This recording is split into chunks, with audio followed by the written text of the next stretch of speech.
Hello team and welcome to another ATP Geopolitics video and Greg Terry Experience and Prof Gerdes Explains co-stream with Jonathan M.S. Pierce, Greg Terry and Professor Gerdes. We're all here to speak to you today about probably quite a lot of things that I assume we're going to spend most of the time talking about the negotiations. We were going to talk about the signal security breach in the US, which is incredibly controversial and fascinating to talk about. But actually, it's kind of been superseded in the last couple of hours by the ceasefire arrangements that have hit the news.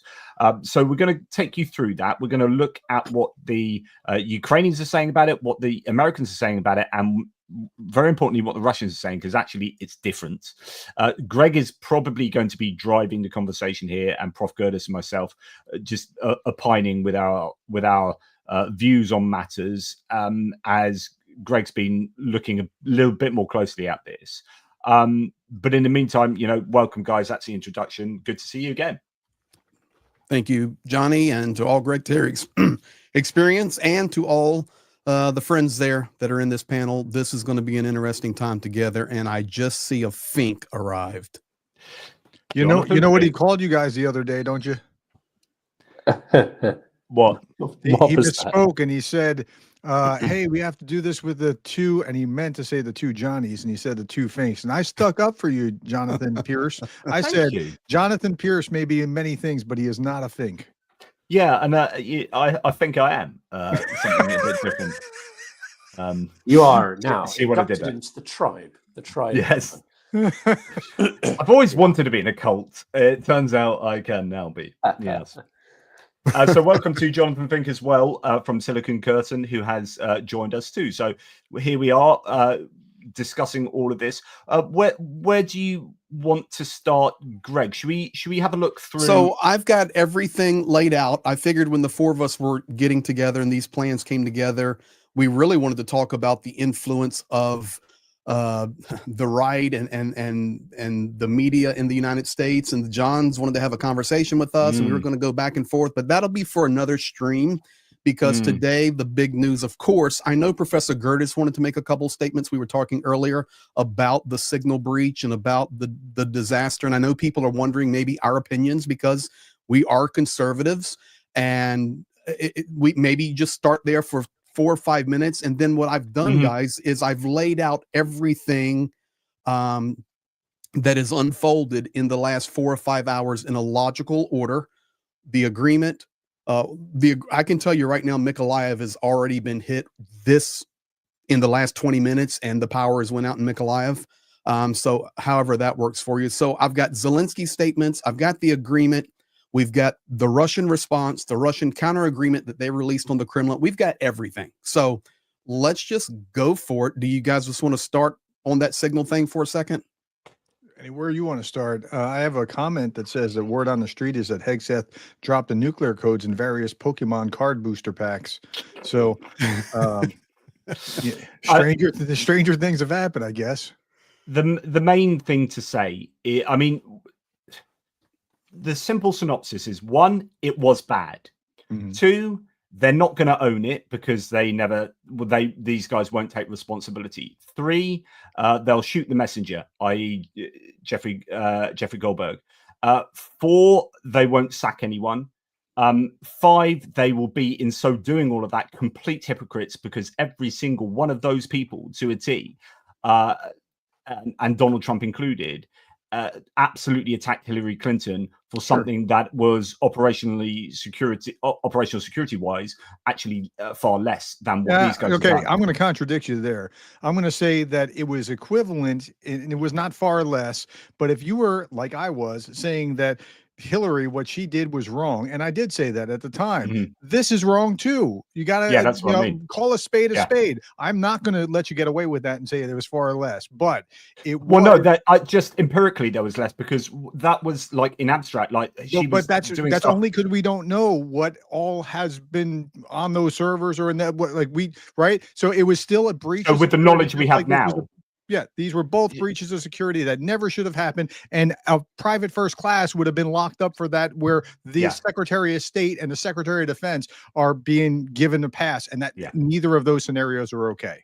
my not point only was given a pass, but minimized by the commander in chief of the United States. Minimized. Secondly, That's I would right. also A half hour ago. minimizing it, okay, which is a disaster. Secondly, let's just be fair, Professor Gerdes. You know, he's got us on the right side of the screen and they're on the left. So, you know, here's what's interesting.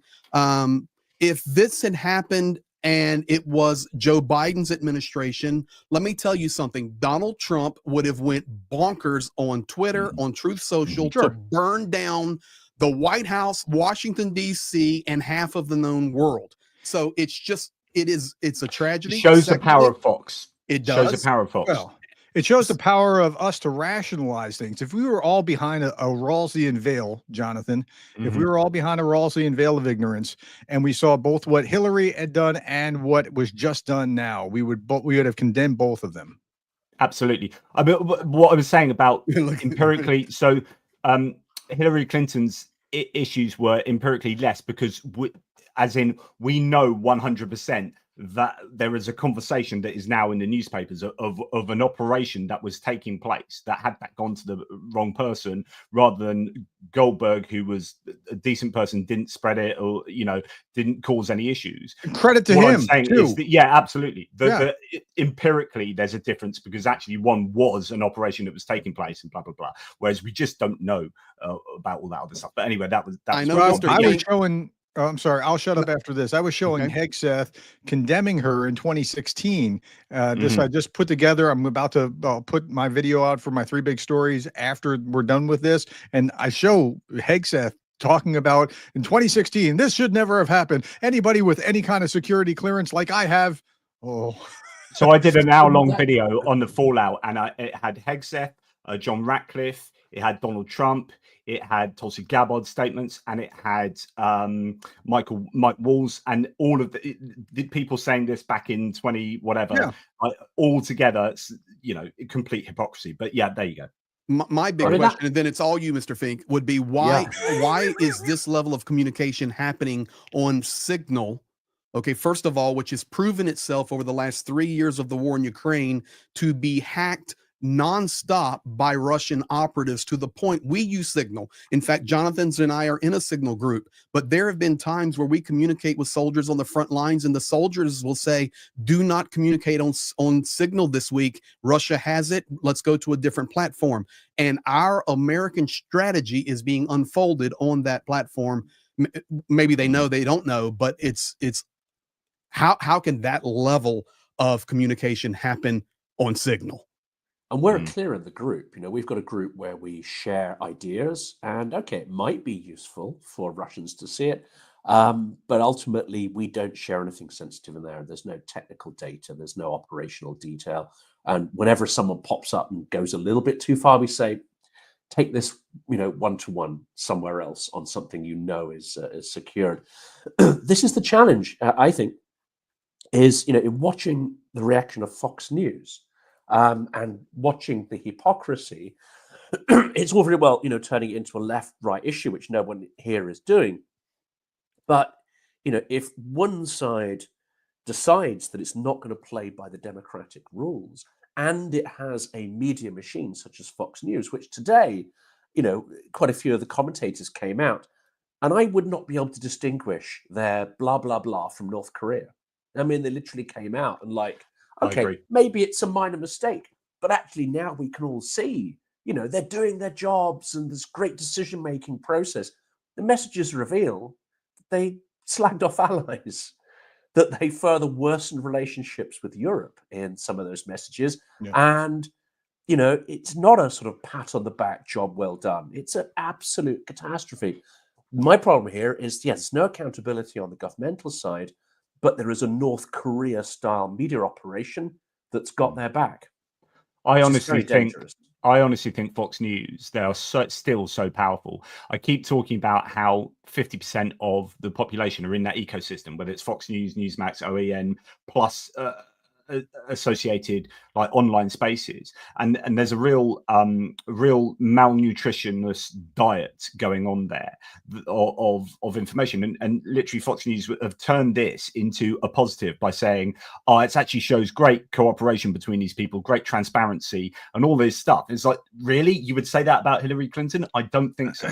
That's not what I just saw on Fox. What I just saw was Trump speak, and then I saw them not know exactly what to say or how to say it. Like the broadcaster that came on immediately after that was like, and so there was this meeting, and there like she just didn't quite have the words together to try to figure out, how do I explain this? So you probably are right that they will try to say it. I'm going to be watching for this. They certainly did that earlier. They did that earlier. Oh, did they earlier? Okay, It. so Yeah, I just don't get it. Yeah, I mean, I showed a load of Fox clips on my video where they honestly, some of it was outrageous. A couple of them, interestingly, Peter Ducey, I think, was a little bit more forthright, but you know, poor Jessica Tarlov in the 5 having to go against like Jesse Waters and Greg Gutfield and Janine Pirro, but you know, just yeah, there is an awful lot of propaganda trying to turn this on its head. Although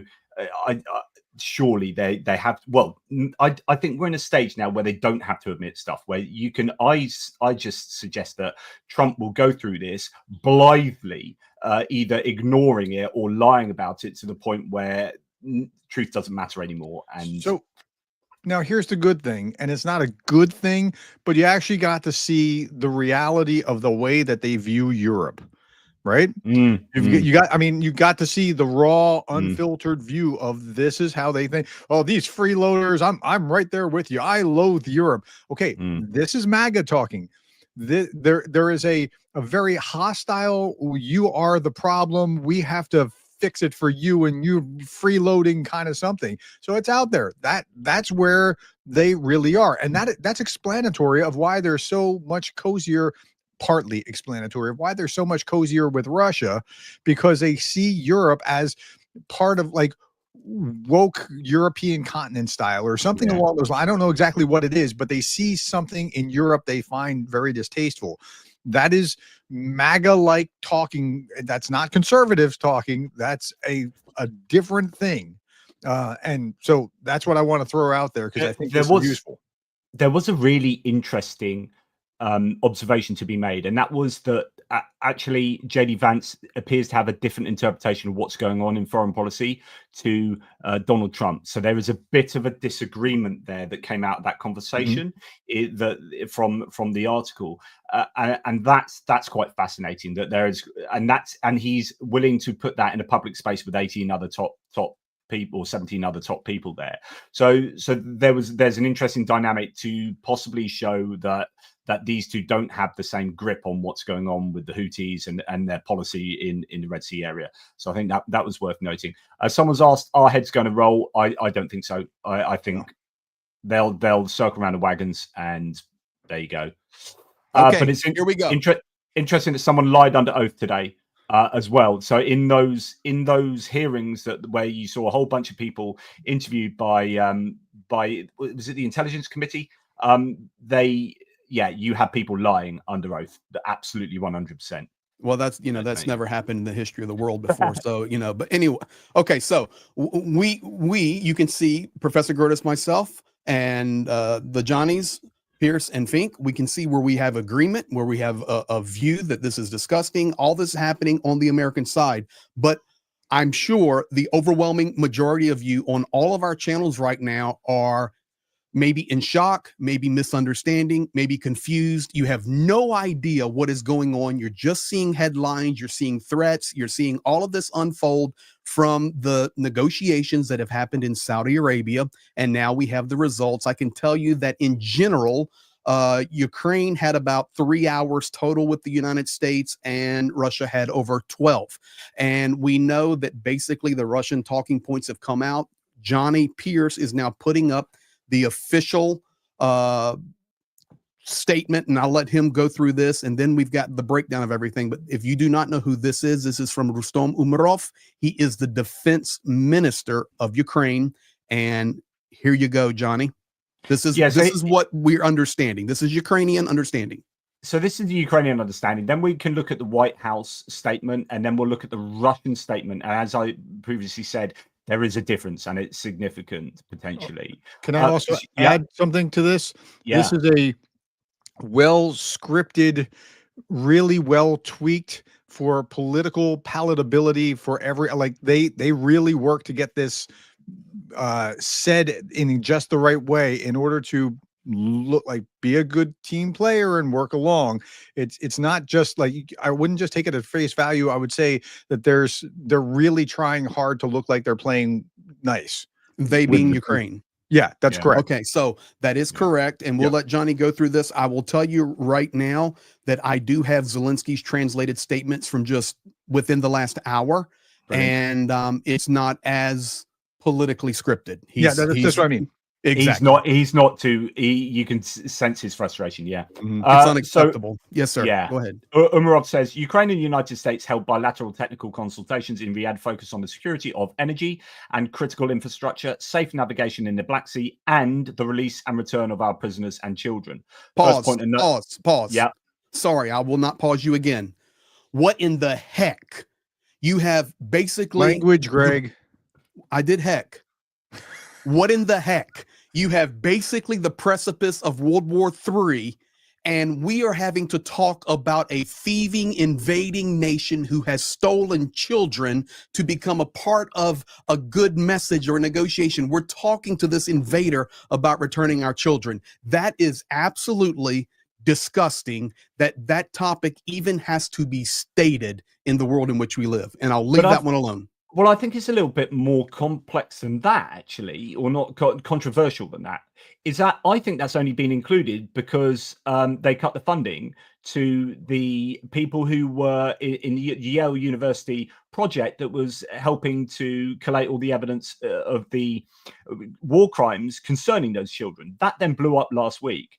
That would not have been in this agreement had that not been an explosion in the last week or so. I think that's but it should be like the number one big story here is civilians are being killed and children are stolen. Like that should have been way over the top of like the first thing you want. And that should be the message everywhere before you do anything else. Give us our children back. Stop blowing up our civilians. 100%. But the point is that it was almost as if the American negotiators had never even thought about these. I mean, you've got to remember that Putin is an indicted war criminal in the International Criminal Court because of this, right? And yet the negotiators, when they've been questioned on this prior to the USAID funding being taken away, had never talked about this. They didn't want to cast opinions on it. And I think that actually shows a kind of a terrible approach of the negotiators, who are only thinking in terms of economic gain for the US and not thinking about moral outcomes for Ukraine and its people. And I think that just the inclusion of that tells us that story, in my opinion. But anyway, keep going, Jay. Yeah, it continues. Fulfilling the task of the president of Ukraine, we continue to work on bringing a just peace and ensuring security for our country. This meeting is a logical extension of the successful consultations with the United States in Jeddah. No one wants a just peace more than the Ukrainians, and our position remains honest, transparent, and consistent. Key outputs. 1. All parties have agreed to ensure safe navigation, eliminate the use of force, and prevent the use of commercial vessels for military purposes in the Black Sea. Important. The Ukrainian side emphasizes that all movement by Russia of its military vessels outside of the eastern part of the Black Sea will constitute a violation of the spirit of this agreement, will be regarded as violation of the commitment to ensure safe navigation of the Black Sea and threat to the national security of Ukraine. In this case, Ukraine will have the full right to exercise the right to self-defense. 2. Parties agreed to develop measures for implementing the president's agreement to ban strikes against energy facilities of Ukraine and Russia. 3. All parties welcome the good offices of third countries with a view towards supporting the implementation of the energy and maritime agreements. 4. All parties will continue working towards achieving a durable and lasting peace.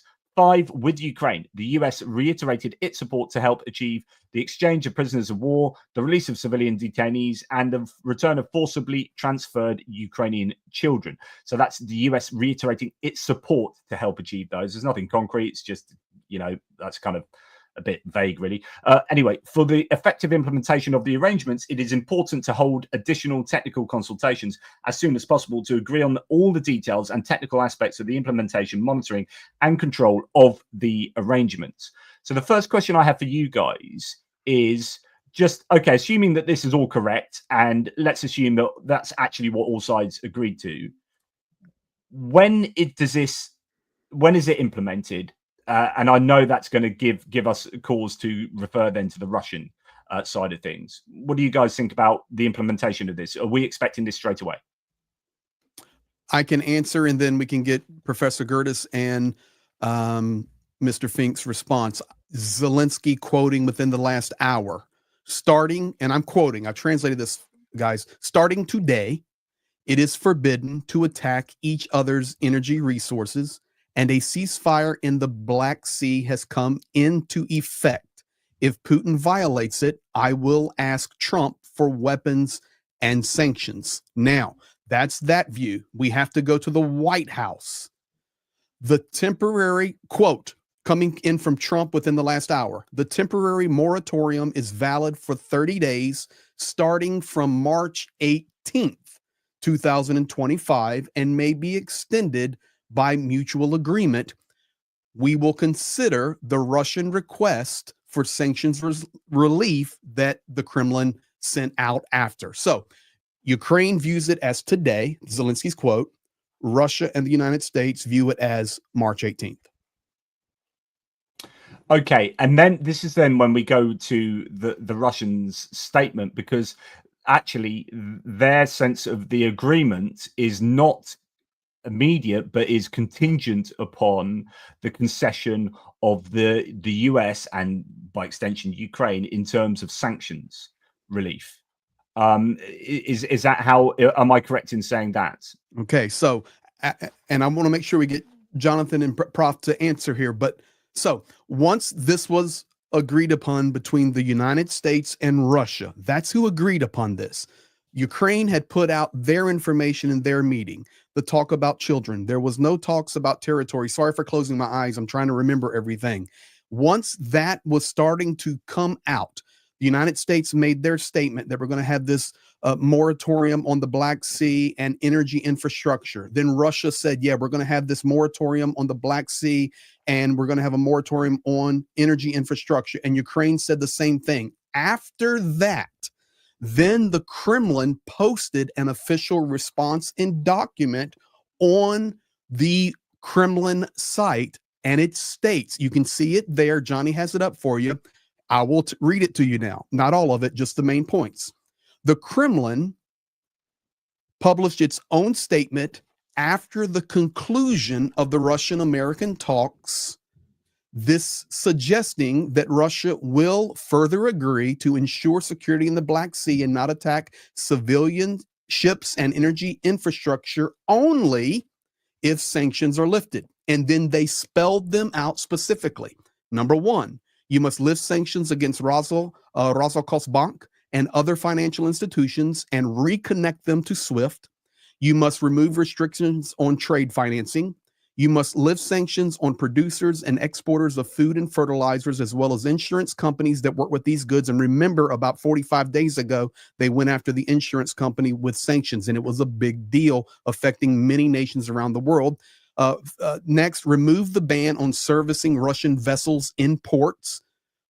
Next, remove restrictions on the supply of agricultural machinery and other goods related to food production in Russia. Zelensky responded, the Kremlin is lying about the alleged silence in the Black Sea. This is his statement tonight where he took the gloves off. The Kremlin is lying that allegedly silence in the Black Sea depends on lifting of the sanctions and their further request, also with the start date of the energy silence being March 18th. This is a distortion of the agreements. These are absolutely clear statements coming from the White House on how we're going to proceed.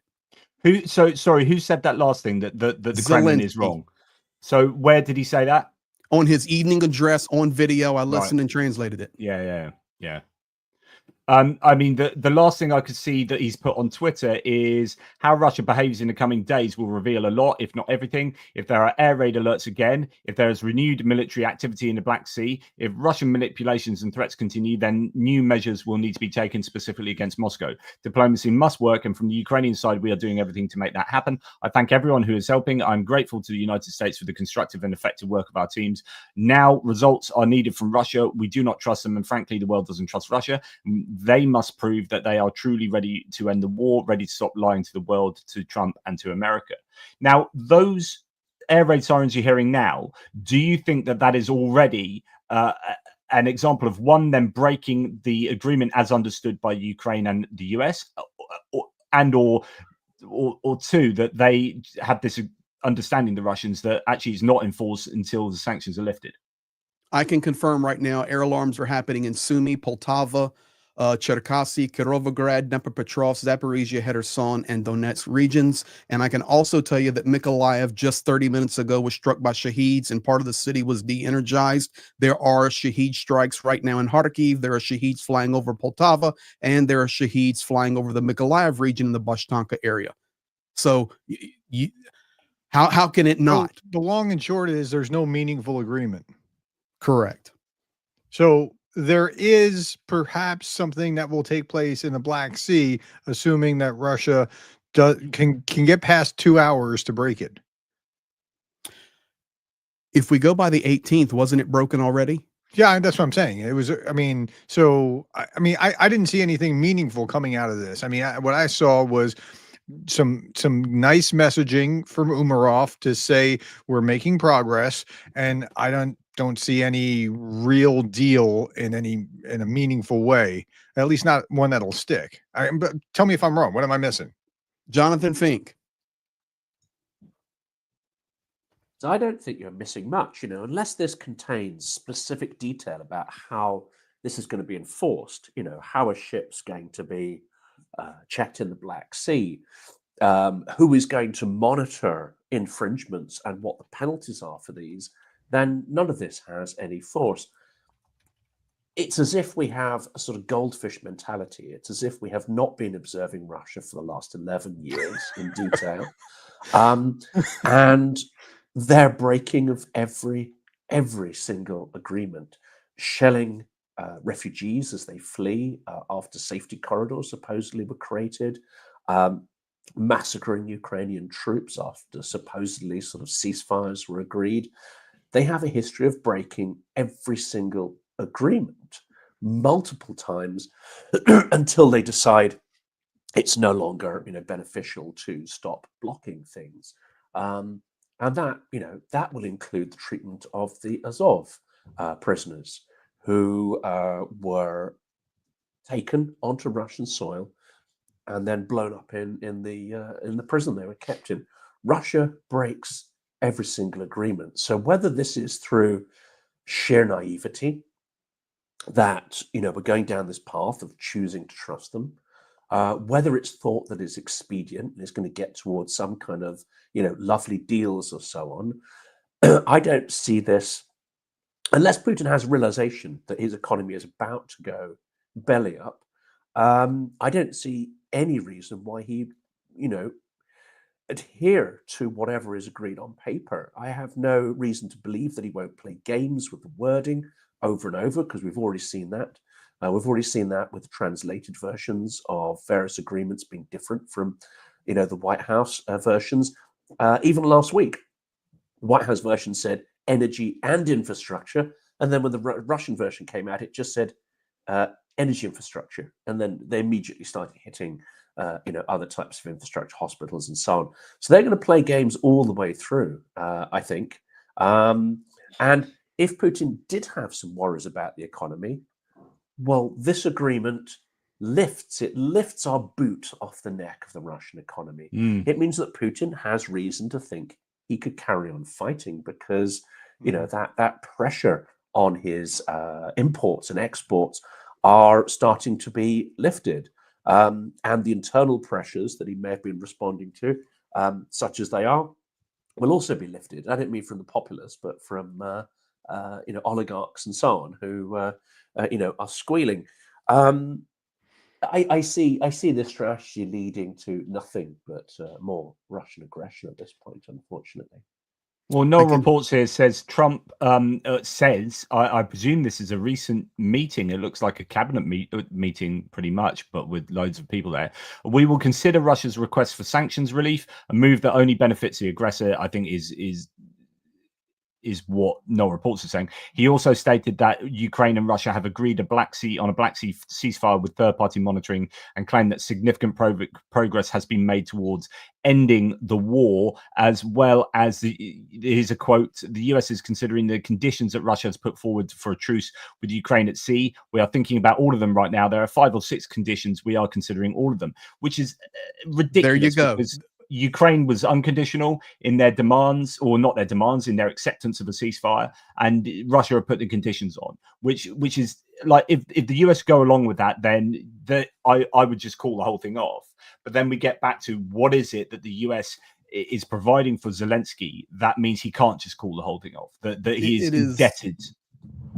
It is a skewed response that is just like, there's not much thought process that goes on in what comes out publicly, unfortunately, with Donald Trump.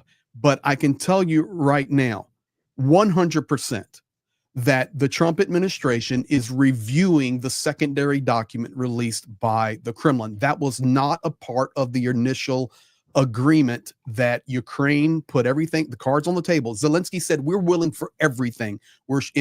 He had 4 or 5 statements tonight, by the way, Johnny, not just his one main one in the evening. So a lot of this I'm pulling from different statements, but he says, we're willing to do everything: sky, sea, front line. We want to end the war, but we can see who does not want to end the war by their actions. So the ceasefire in the Black Sea and energy infrastructure, then once Russia responds with their terms that are after the fact, now you're actually seeing whatever you just shared, their NOAA reports or whatever it was accurate, because it's coming out that the Trump administration is reviewing the sanctions request relief that the Kremlin has provided. I can also tell you right now, 10 Shaheeds are targeting downtown Kryvyi Rih. So now we're another region, and they're under the attack right this second.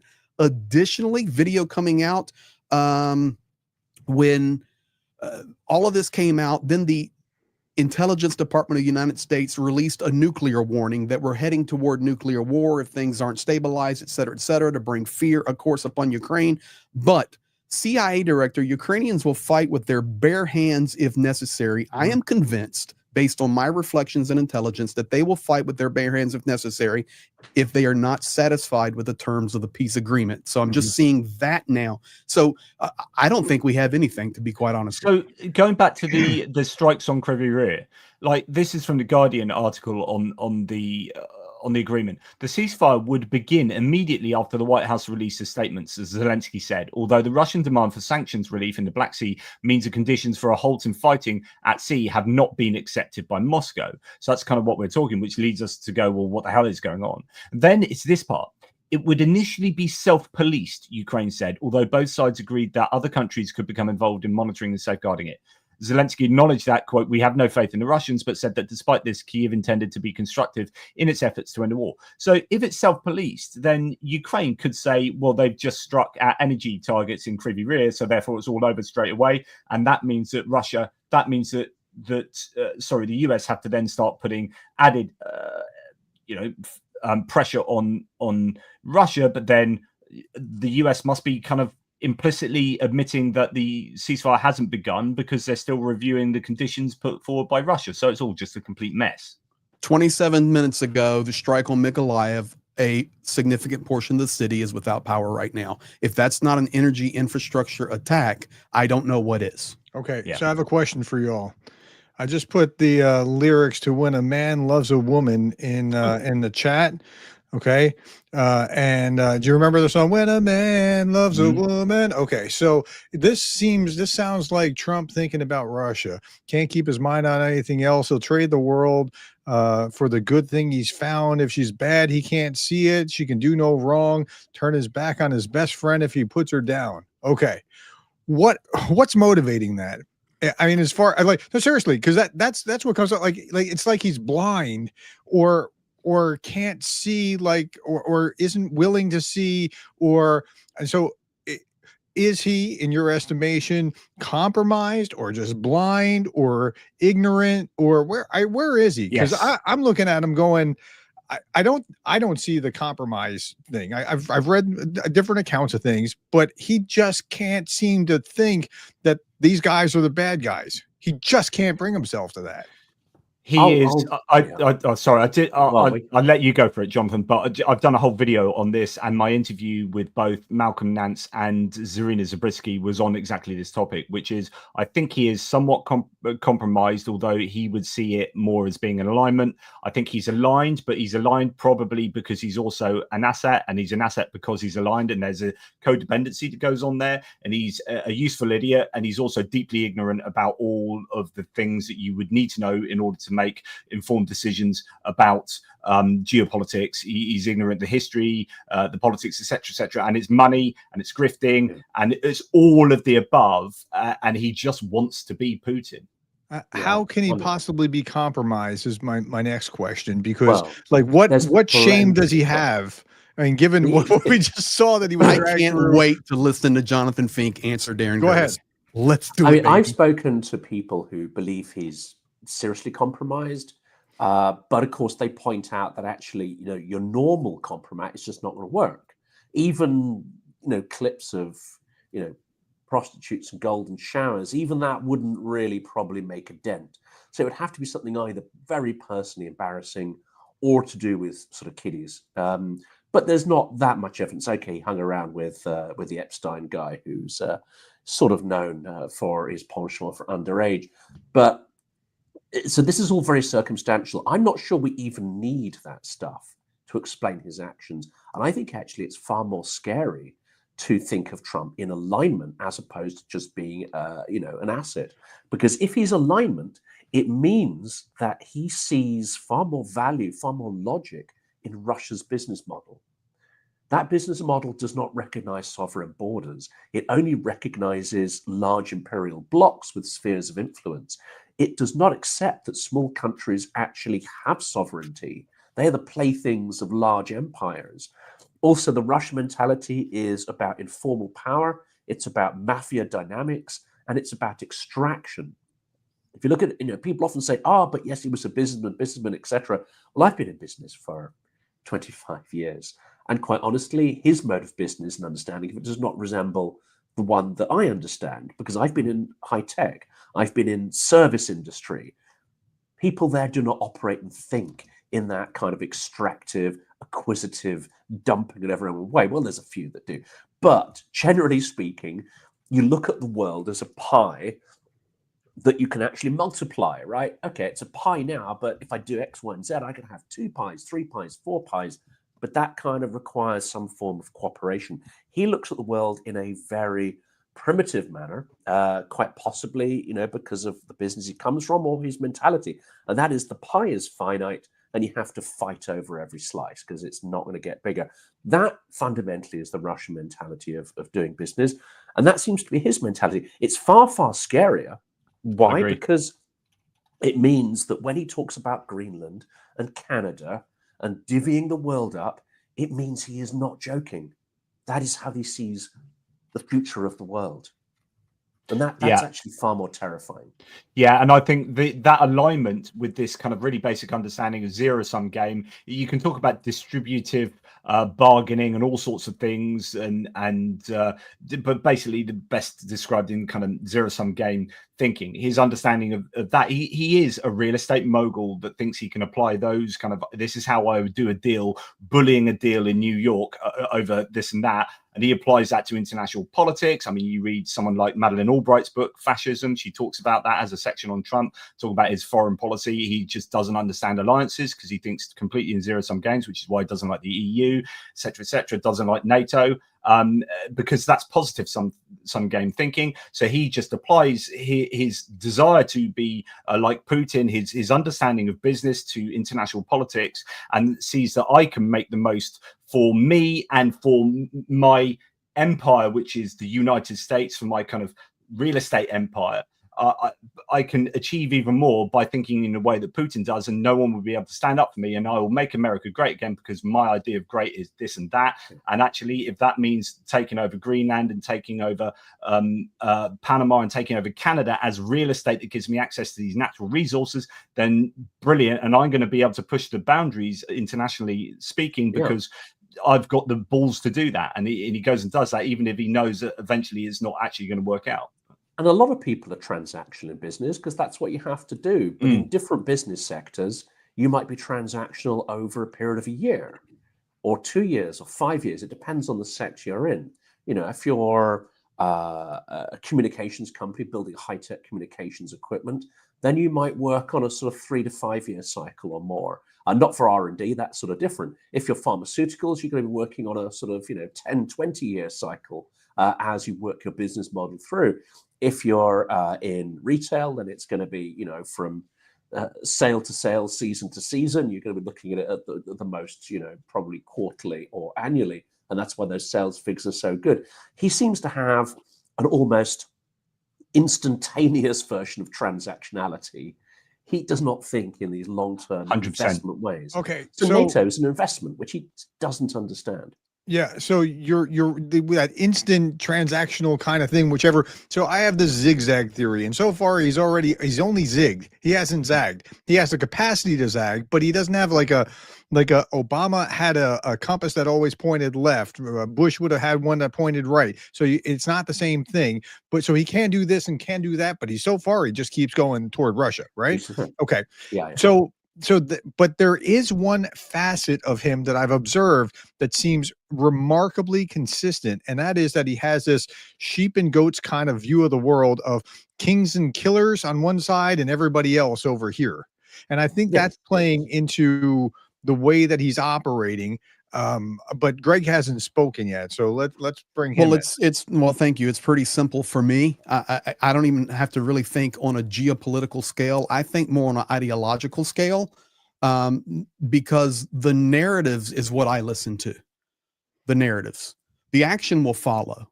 But if you are out there today and you do not think that at least at the minimum, the narrative of Donald Trump is not a mimic of Vladimir Putin, then we can sit down and maybe make bullet points and I can show it to you. So we have an ideological narrative of admiration that you can't deny that.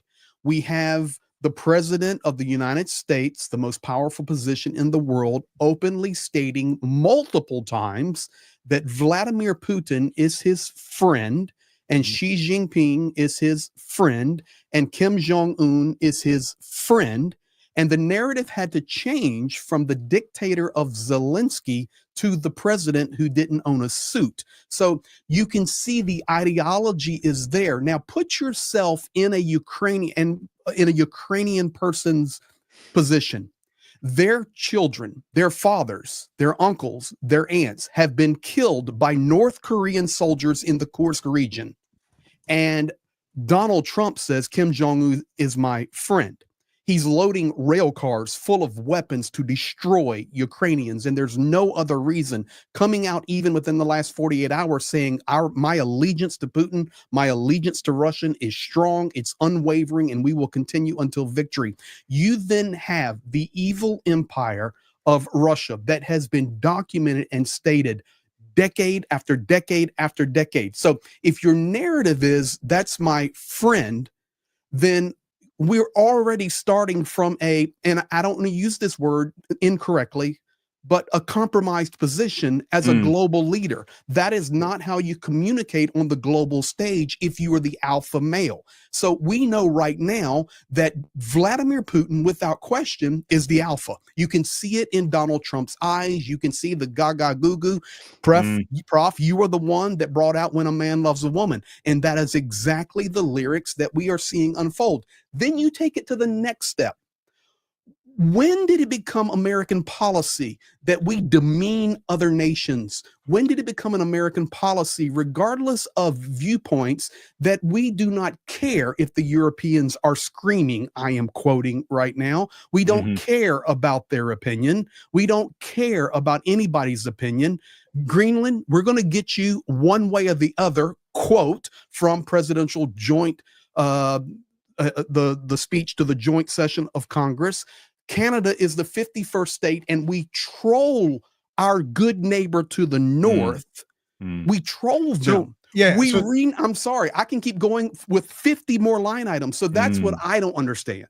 Okay, so what you just said has triggered a couple of thoughts. One, okay, you're Putin, and like he's let's just follow your line of thinking.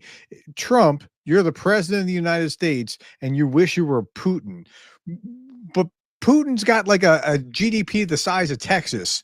Like, I don't understand why the president, you could be Chester Arthur, like one of the like lamest presidents that we've ever had, and still be cooler than that, right? Just because you're the president of the US at that time when Chester Arthur was the president. Okay. So why he would think that Putin is something to be emulated? It's about narcissism and it's about personality. And Trump is like, if you understand that Trump is a bully, he just is a bully. Then he would be the bully at school, right? That is what he's doing now. So all of what he's doing with Europe is bullying, with Canada is bullying, with Denmark is bullying. It's just like, I have the stronger position, and it's rather like his own life. He was dealt a good hand. Like, his father gave him $140 million when he died, or whatever, however much it was, right? So he gets to be in a powerful position and be able to bully other people, like economically and in the business world. That's how he approaches global politics, which is the US is the most powerful nation on earth. And so I'm going to flex, and I can flex because I'm the freaking president of this country, and I want to embody even more power in myself by getting rid of these guardrails, etc., etc. I'm going to appeal to all these strong men leaders, and we're all going to be strong men leaders together. And to what end? Like, what's he going to do? Legacy. Here we go. I'm going to throw this out here, and you're not going to like it, or you may agree. People say, look, what we voted here is someone who understands how to run a business. Well, that's highly questionable, but at least his marketing business, turned over a reasonable income. He acts as a CEO.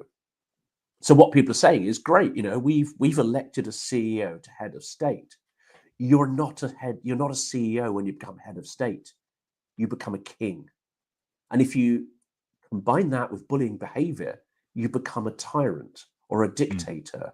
What you guys have is a king, and convinced yourselves that he's a businessman, that he's this, that he's that. He's a king and is on the route to being a tyrant. Now, Ukraine had multiple revolutions for less than he's doing. Far less than he's doing. He's dismantling your economy. He's dismantling the concept of governance. He's dismantling American soft power. He's started on the judiciary.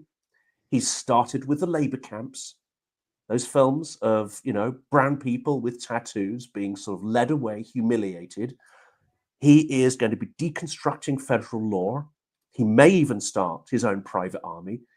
You have a tyrant, and yet so many people that I'm in the struggle with will not accept that. Will say, okay, that could never happen in America because we have checks and balances, because we have a constitution, because he's deconstructing these things one by one by one. And there's far less resistance to it, it seems to me, in the US than there is in Serbia, than there is in Ukraine, than there is in so many places. And that's because this process of left to right, that process of this extreme kind of tribalism, this extreme brainwashing, this extreme sort of division of the media into leftist media, right media, etc. It's been taking place for decades and creating this environment now where people cannot see the wood for the trees. But sorry, guys, you have a tyrant, and the NRA just, forgot that that the Second Amendment's there to prevent a tyrant coming to power. They just happen. That might come across as quite extreme here. Your your description sounds discordant to my ears. I understand what you're saying. I thoroughly heard everything that you said, and yet I see it that he came to power because he came to power on a wave of very angry people. You see the same populism across Europe as well. But you're making a mistake there. You're connecting. What am I missing? You're connecting an ideology that isn't there, right? So he doesn't care what those people think, right? He will use what those people think in order to achieve power and sustain that power, right? But what a really good observation about him was from a guy who wrote a book on him. Use resentment. All tyrants tap into resentment. Populism. That's populism. Populism. Well, I mean, so do many politicians that aren't tyrants. So I'm not people will think I'm defending Trump. I'm not. I'm trying to understand what is actually happening here. That's why I'm asking these questions and trying to hear this. So go ahead. So let me just interject here, and then because on the left, you two Jonathans, I'm concurring with you completely. Not in every facet, but the narrative there. So I'm trying to just look at the big picture. Let me tell you a real life example, and then the Jonathans can interject here. I think this is a little bit of what you're saying. I'm at my daughter's volleyball game last night at a high school in Western Pennsylvania, very rural, even though it's in the north, it would be very Southern atmosphere, very Bible belty, you name it. And I'm there. And this is an away game, and a person walks up to me, okay? An American, classic, conservative, Christian, right American, walks up to me, recognizes me outside of the volleyball court. He says, "Greg, can I ask you a question?" I said, "Sure." He goes, "I watch your podcast." I said, "Well, thank you." He goes, "What has happened to my country? I feel it is hijacked. This is not my America. This is a 60-year-old white, conservative, Republican, Christian. Who is this leading our country? I see you beginning to be a little more aggressive going against that, and I appreciate it. You're stating what I want to say because I don't recognize my country anymore." And that's just, I think that's some of what you're saying over there, Jonathan and Jonathan. It's ideologically, like for me, I have no idea what is happening in I'm shocked. I'm just shocked. So what I was going to say, there's a I guy have called to jump off, Jonathan, because I got this really bad cold, which is messing with me. So I was back to this, well, with The Apprentice. This is a perfect image because rather than as happens in a lot of left-leaning, we're desperate to sort of pin this label of agent or asset of the Kremlin. And I don't think actually that's helpful anymore. I think Trump is Putin's apprentice. So what I was going to say is that Raman Saturday wrote a book, The Apprentice in Wonderland, I think it is. And he, fascinating when you see him interviewed. And he did all this research on him, spoke to Trump and blah, blah, blah. It's apparently a well-researched book. But his observation was that Trump was more proud of being on The Apprentice than he was of being the president of the United States in his first term. And this gives you a really good insight, which is why that article says The Apprentice is a skeleton key to understanding Trump. Right, if you understand his position of being given this throne, having this fake boardroom that was created for him because his own one was too crappy, and they created this persona of the apprentice of this amazing businessman that he wasn't, but they created this persona. If you listen to the NBC producer of the show The Apprentice, he will tell you we created Trump. He feels responsible for having created the beast that became the president, right? But in the book he says he's prouder of this role than being a president because that was a role where he literally got to fire people and do exactly what he wanted, and people were completely beholden to him in a way that in the first term of his presidency he was unable to do, because there were checks and balances in place and there was an establishment Republican Party that held him back. This time round, Trump 2.0 is a very different kettle of fish, right? So you've got no guardrails. The guardrails are being removed, and you don't have the establishment GOP. They've either completely capitulated to MAGA Trumpism, or they have become MAGA Trumpism. And he has this platform where he can do what he wants at the moment. He is literally removing all of the checks and balances to him gaining more and more power. Where you're talking the unified executive theory, combining the three aspects of government, and you've got Steve Bannon and people formally trying to get him to into a third term. So I mean, they were talking about impeaching judges. I mean, Mr. Gerdes, at what point? Because this is interesting. That's a legit question. Yeah. At what point do I see that he's a tyrant? Is where you're going? Yes, and in my mind, I was going exactly the reverse. Every side thinks the other side sucks.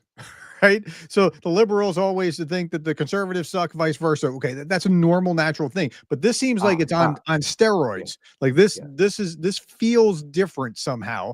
And I'm not sure exactly where that is. I just don't see the tyranny. I see terrible statements. I see conduct that's unbecoming in many ways. I just don't see. Don't wait till you're in prison to see tyranny, right? Tyranny you have to get there first, right? And well, I understand. So all of those steps towards tyranny. So right? Are you projecting or am I? I mean, that's what. So let me give you an example. Greenland. Do you really think that Trump is going to try to take over Greenland or Canada? I mean, in your heart of hearts, do you believe that that's a thing? It could happen. Yes, depends really? How far he goes, to how let's see. It depends how little resistance he gets. This is the key. He is using economic coercion already. So he's already invalidated. He's already invalidated Article 1 and Article 2 of NATO. So technically, we could go to war with the United States on behalf of Canada, because if you go and read the NATO treaty, read Articles 1 and 2, he has already used economic coercion on a NATO ally, right? So, but also the head of state of Canada is the king of Britain. So one of my viewers just said, little detail there, right? One of my viewers just said, I need to read media outside the U.S. Okay, I think I'm there. I'm looking at him and going, okay, I think he's trying to get something out of this. This is a terrible way of going about this, but I just don't see any possibility that he would be trying to take Canada or go Greenland. Mr. Fink. Go, Let's Mr. listen Fink. to Ukraine. So they removed Yanukovych, and we all accept here that wasn't a CIA coup. What did Yanukovych did? He operated on behalf of a foreign power, Russia. He started dismantling the security apparatus and the army. He agreed to be part of the EU and then withdrew and took that away. So he broke his electoral mandate. He kind of went a little bit further and started locking people up and shooting them. And many other things, corrupted judiciary and so on and so on and so on. He also introduced an extreme oligarchy, or at least it was already there, but he entrenched an extreme oligarchy, again, in Russia's favor. We already have a number of these things tick in the box. The US is withdrawing from historic alliances such as NATO. It is threatening or making coercive moves against allies. There was the threat last week to impeach judges. We have Elon Musk, an extreme oligarch, plus a bunch of tech bros, carving up the economy to their favor. So we haven't ticked all the boxes yet, but it comes to the point where I say, this is the point at which Ukraine had a revolution, which we think was justified. Okay. I understand. So when Biden was talking about packing the Supreme Court, I heard this as that's not going to happen. And I hear a lot of what Trump is doing as that's not going to happen because there's overblown political rhetoric. And I am actually listening to stuff like this is Malcolm Nance's book, right? I am actually working through, like trying to understand all sides as much as possible. I can't see that we're to the point that where you two must not be getting any sleep at night. because if I saw this the way that you two do, I wouldn't be Oh, yeah. getting any sleep at I night. haven't But been I would- sleeping too well. No. Yeah, I would say that there's a false equivalence between packing the Supreme Court, which is, Of course you would, effective- because that's that's the left side, and the But right it's not. side sees So the left Trump's- side as far but- worse, and vice versa. But But Trump's that's already packed the court. constitutional. Like I mean, don't, it's I don't. reprehensible, but it's that's using within- constitutionally sanctioned Exactly, methods. exactly. So this is like if Whereas you're impeaching a comparing. judge is not constitutional, as far as I can tell. Well, no, it's not left Oh. and right. It's actually originalist versus those with a more open interpretation. So I wouldn't say the court is packed in that sense. Yeah. Originalists are trying to follow very narrowly what was there. So it's a little bit different with the court, but nonetheless, so I discount so much of what is said by politicians that maybe that's why I come But to that's it this dangerous. way. No, this Well, I have no, a I real problem agree. with this. We have I to have have a- a bingo card, right? We have to have a bingo card on both sides. On one side, it's what do they say and what boxes do they tick, and then the other side is what do they do. Now, that's Because what I what they- look at a lot more. What's What they say actually should done. alarm us, right? That should Now- get our hackles up. But when you go to the side of the bingo card where they start, doing X, Y, and Z, there has to come a point where you're like, do you know what? This has reached a threshold where And this for is that reason, I no think longer Doge is constitutional. problematic.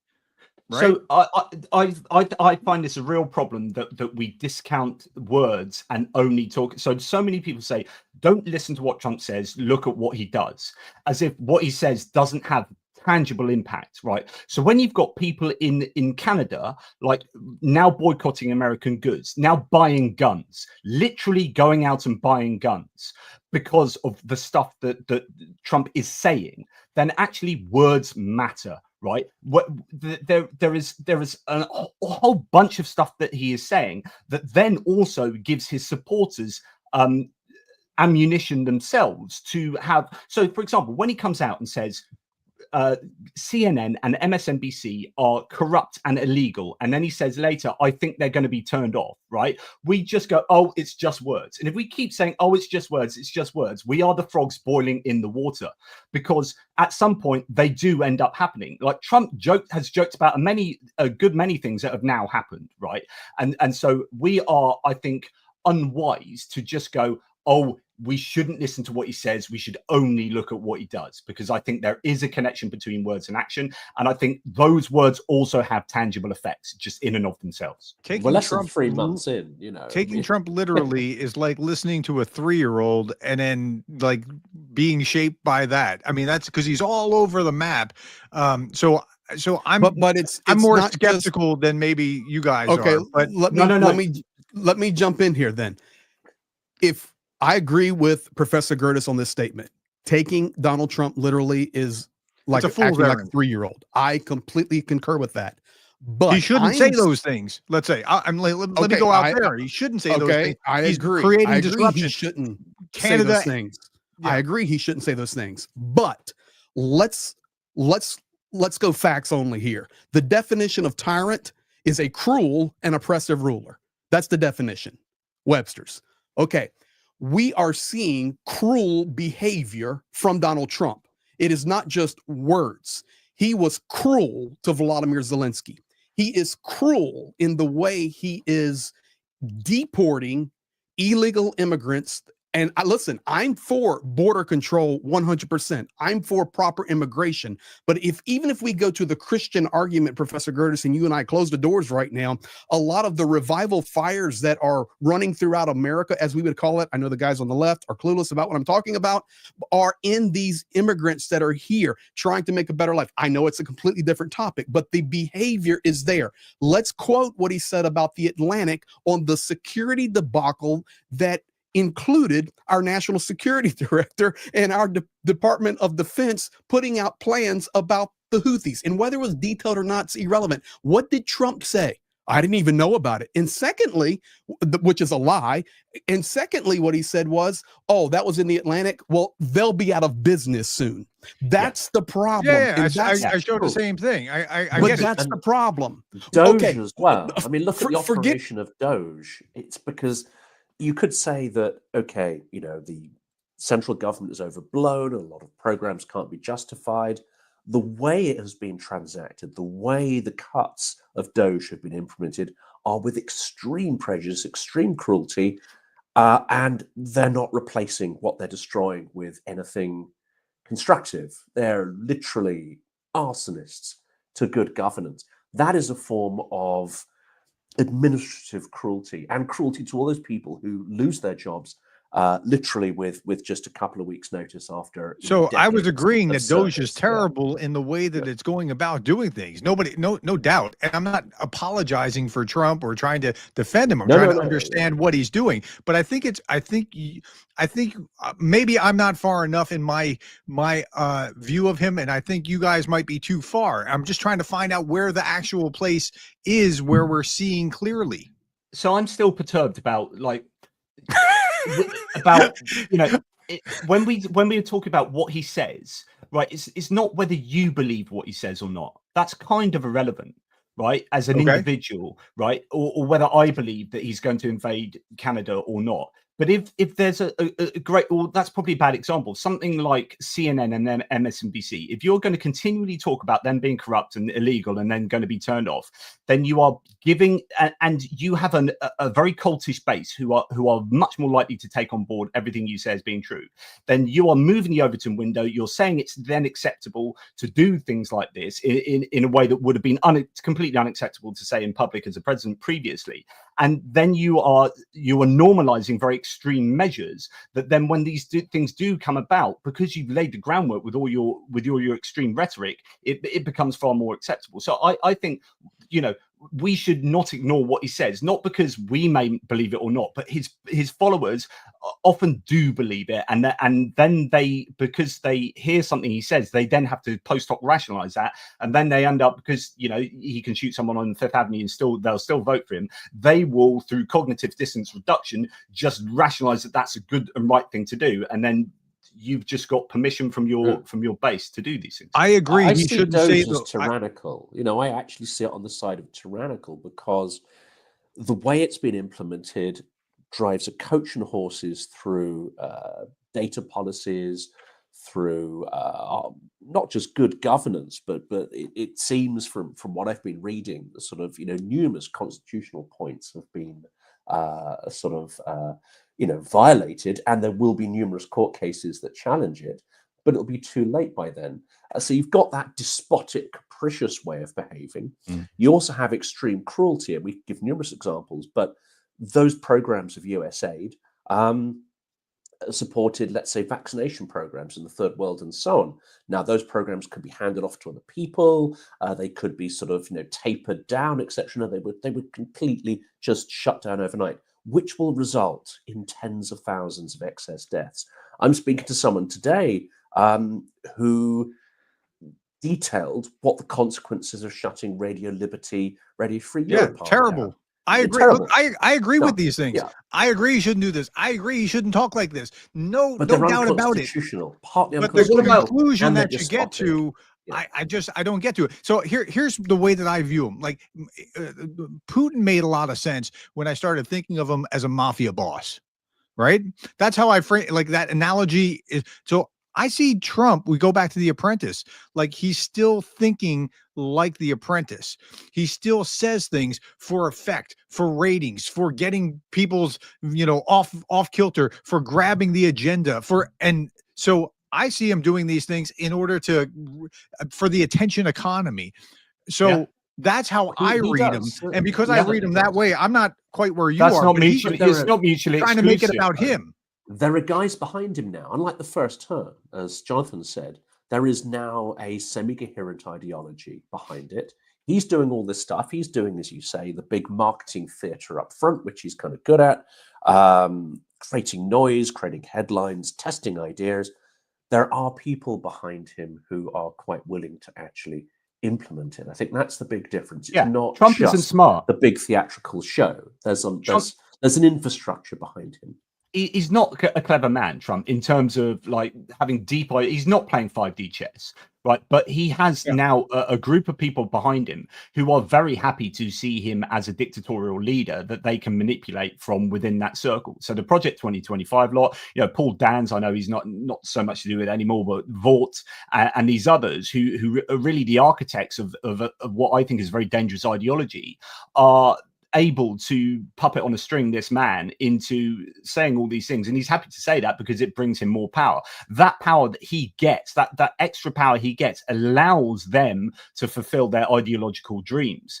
And when you start seeing the Associated Press being banned from here and banned for that because they don't say the words Gulf of America, you're thinking, well, that sounds petty, but actually that's against the First Amendment, right? You're starting to see an erosion of the Constitution. You're starting to see erosion of these checks and balances. You've got to remember that the people that hold him to account are the mainstream media. And if you start removing mainstream media and then replacing them with your own obsequious media who will gesticulate, who will genuflect to you, who will get on their knees for you at any conceivable opportunity, then you are removing checks and balances. These are all slow, I'd say very quick moves to erode any checks and balances for him becoming an autocrat. And I think he's on the way. Yeah. And my last phrase, because I have to jump off because my cold's getting the better of me. He's not just testing messages to see what works. He's not just testing messages to see which gets the biggest headlines. He's testing message to see what gets pushback internally and externally. And if he doesn't get pushback, if his team behind him feel that certain things they can get away with, and they already have started doing this, then they push the envelope. They're pushing the envelope. Certain things they may sort of put it out there, and okay, they get some pushback from allies. They get this, that, and the other. And there's some barriers and guardrails, and they're like, okay, we'll move on to the next lunacy. But they are testing not just to gain headlines, but to what they can actually get away with. And we're only 3 months in, remember, and he's already on the way to deconstructing NATO. He's on the way to starting a global trade war. He's on the way to letting Russia off the hook, and there'll be no sense of justice and complete impunity for the world's autocrats. We're 3 months in, and as you say, it's moving fast. And with that, I'm going to leave the stream on so my audience can benefit from it, but I'm going to bow out disgracefully.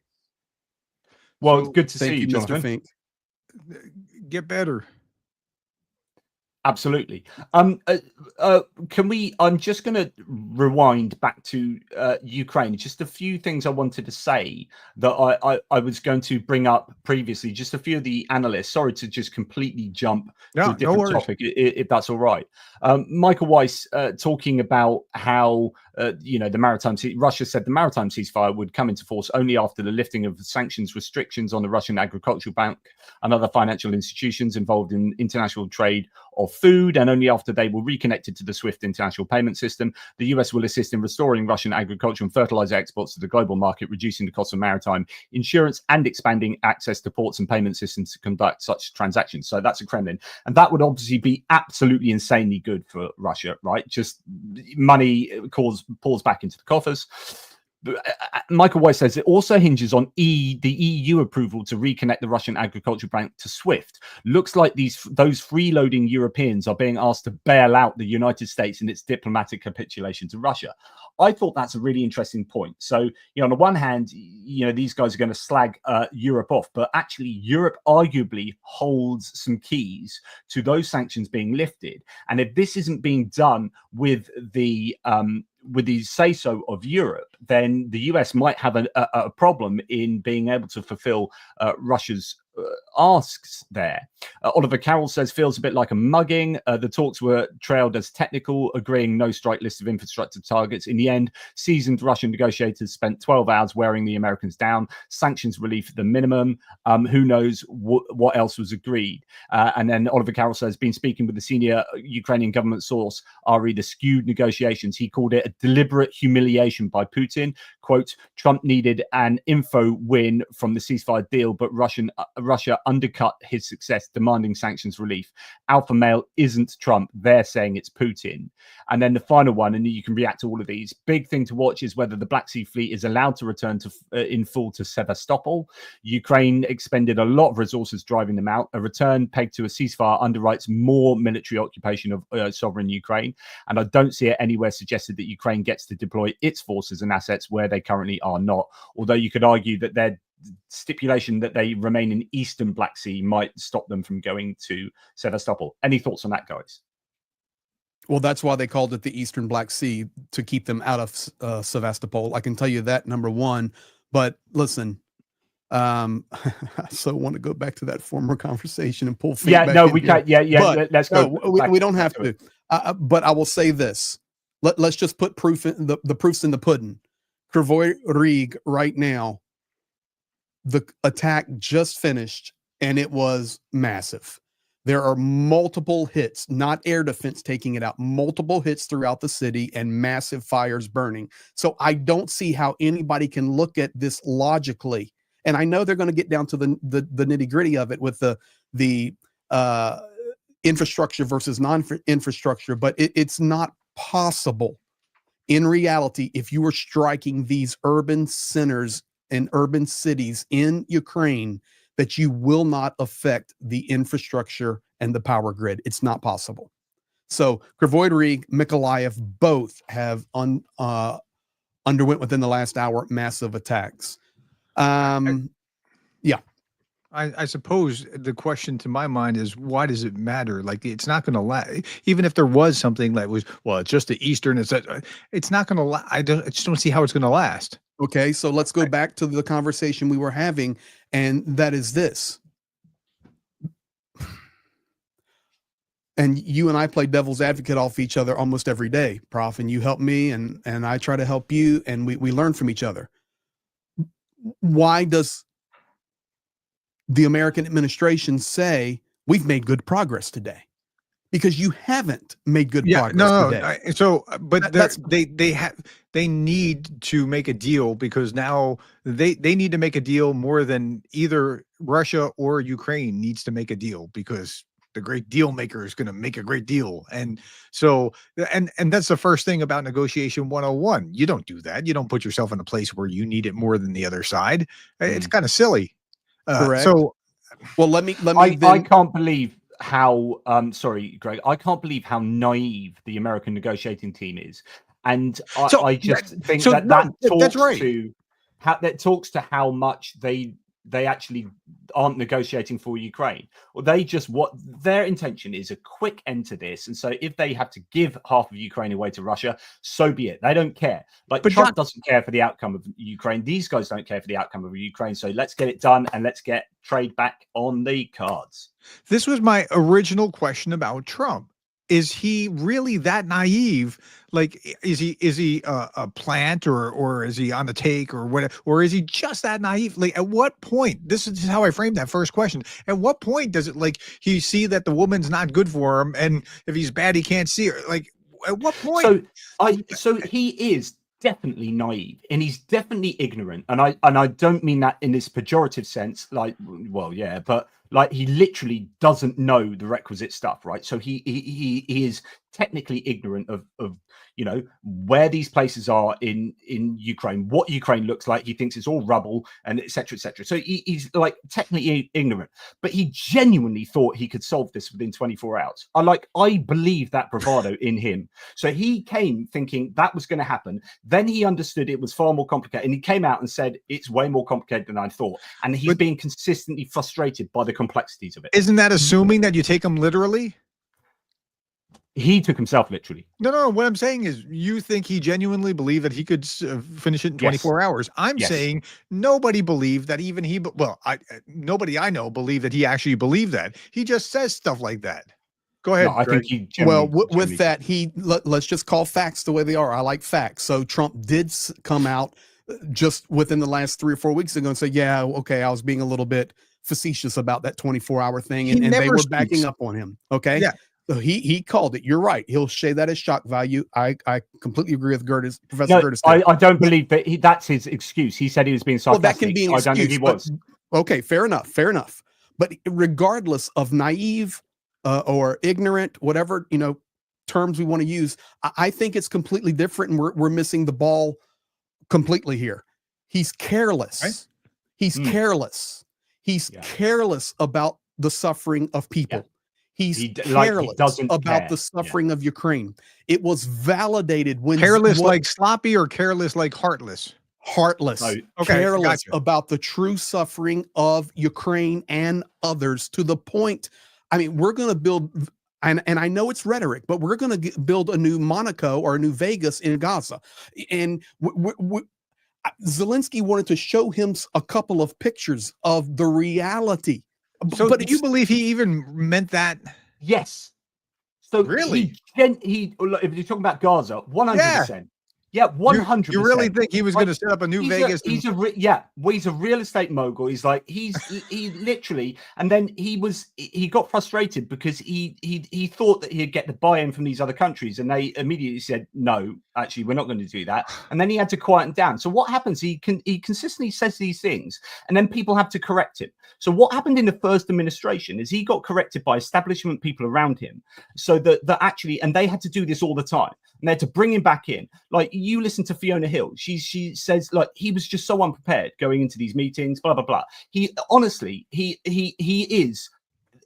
believes he's going to do these things because he thinks in these bombastic ways.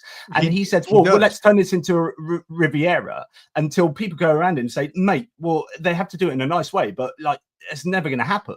But don't you he think thinks it can happen? But don't you think what he does is say a bunch of things that are just absurd, and this is huge, this is the best, this is whatever, and maybe something will stick, is the way he kind of works things. And if it doesn't stick, no worries, I wasn't going to do that anyway, and he moves on. You need to understand. So if you don't think Greg is out here. Hold on.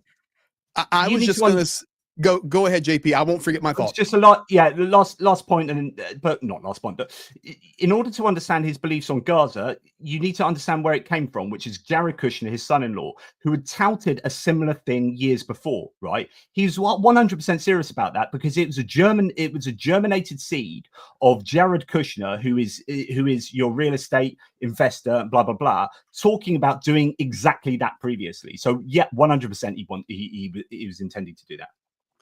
Somebody just said, stop giving Trump the benefit of the doubt. I'm not. I'm saying he doesn't even believe what he's saying. He does. He does. That's not giving somebody the. Okay. Go ahead. And you and I are in the same vein. We 99%. But what he is saying is having massive effect, and that's absolutely of what we're missing here. It's having massive effect, and then when you put a little bit of action on it, just a little bit of action. For example, why is JD Vance's wife arriving in Greenland? It's just enough action to spur it on. So if you make that rhetoric, but you don't mean it, stop following through with actions. Where is Marco Rubio, the stinking Secretary of State of the United States? He has disappeared. Why is Witkoff, an oligarch billionaire, sitting around the table negotiating with Vladimir Vladimirovich Putin, and he doesn't even know the names of the regions of Ukraine? This is why I say the Trump administration and his rogue of cronies and oligarchs are careless. Elon Musk is careless about the world. I don't care about Starlink. I don't care about SpaceX, and I don't care about Mars. He's careless about humanity. Mm-hmm. It is obvious in his rhetoric on Twitter. I'm talking Elon Musk right now, and I'm telling you, Witkoff is careless. He has no reality whatsoever. And we have even an astronaut senator go to Ukraine a few weeks ago and say, you guys don't get it. It's terrible here. And Elon Musk calls him a traitor. Look it up. We have a complete we talked about that. Yes, a complete loss of reality. This is 2025. As much as I hate it, it's not 1985. It's not 1965. And I think sometimes we get stuck. I know I do. I personally get stuck in my growing up in Reagan and watching Red Dawn and learning about the Soviet Union and all of that, and hoping that 2025 is the same as 1985 and Reagan's going to stand up and say, Mr. Gorbachev, tear down that wall, and then we're going to see all these things happening.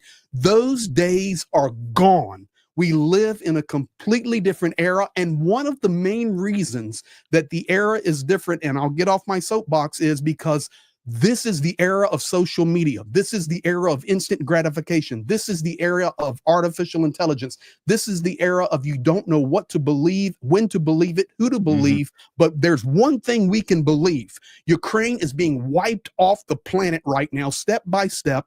And there was an agreement made today that the Trump administration, at the bare minimum, was pleasant, about and say, hey, we made some good progress today. Russia, good progress. Everybody making good progress. And right now, cities are being smashed. That's it. No doubt. Different world. Greg, you're upset like we're saying anything contrary to you. We're not. No, I'm not. I'm just saying we're in a completely, and I'm hate just saying I can't make sense of the guy. That's it. He doesn't even believe the things that he says, and then we're trying to make sense of him like he does. But I think he often does, right? He will contradict himself. He'll say all sorts of things. All the time he'll contradict himself. But an awful lot of the time, he's deadly serious. So you go and look at that Gaza thing, and you look at all the articles that are discussing how feasible that is. Like, it wasn't something he just threw up. This is something that his son-in-law had touted. He then builds on it, gets this idea, and then goes bombastic with it. But then people around him have to react, and then they're all scrabbling. Oh my goodness! Right. And then what happens? Pushing the envelope all the time to see what he can achieve. What's happened since then? Nothing. Yeah. So then what happens is people. Yeah. Why? Because it's completely unworkable. Because he just throwing stuff up against the wall. Yeah, but he actually believes it could work, right? That wasn't throwing something at the wall like, oh, I'm going to go to space in 2 days, and all these nonsense things. That's something that if people went, oh, right, yeah, let's do that, and then made it work, he'd be like, I told you. Right. You're right. He would take the credit. Work. But I'm saying he believes that like maybe 2% of the things that he throws out are going to possibly work, but something's going to stick. Pause. Go ahead. Okay, so let's go with that argument right there. Yeah, 2% will stick. Can you buy that theory, John? Absolutely, I can. Okay. I mean, I personally think he thinks an awful lot more is going to stick, but he says so many things that it doesn't matter. He does say so many things. He's all over the freaking map. Yeah, okay, fair enough. But listen, can somebody tell me? I don't want to talk about internal American politics. I only want to talk about foreign relations. Yeah. Can anybody tell me anything good he's thrown to the wall? No, I'm not arguing that at all. I know you're not. That's what I'm trying to help you out here. Yeah, because people don't understand you. So I'm on Johnny's side.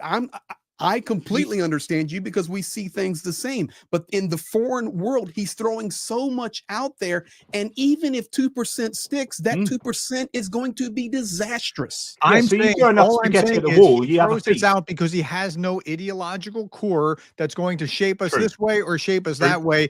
And that's why the man loves a woman thing about Putin is so weird, because it's about the only thing that continues to be consistent. Yeah, that's what I was trying to get to. I don't disagree with you at all. Like, I think he is ideologically vacuous, but he has people around him who are not, and therefore, when he is hell bent on power, then that facilitates them being able to realize their ideology. And so he says things like, he says big things that he believes that are to do with personality and to do with bravado and fighting talk, right?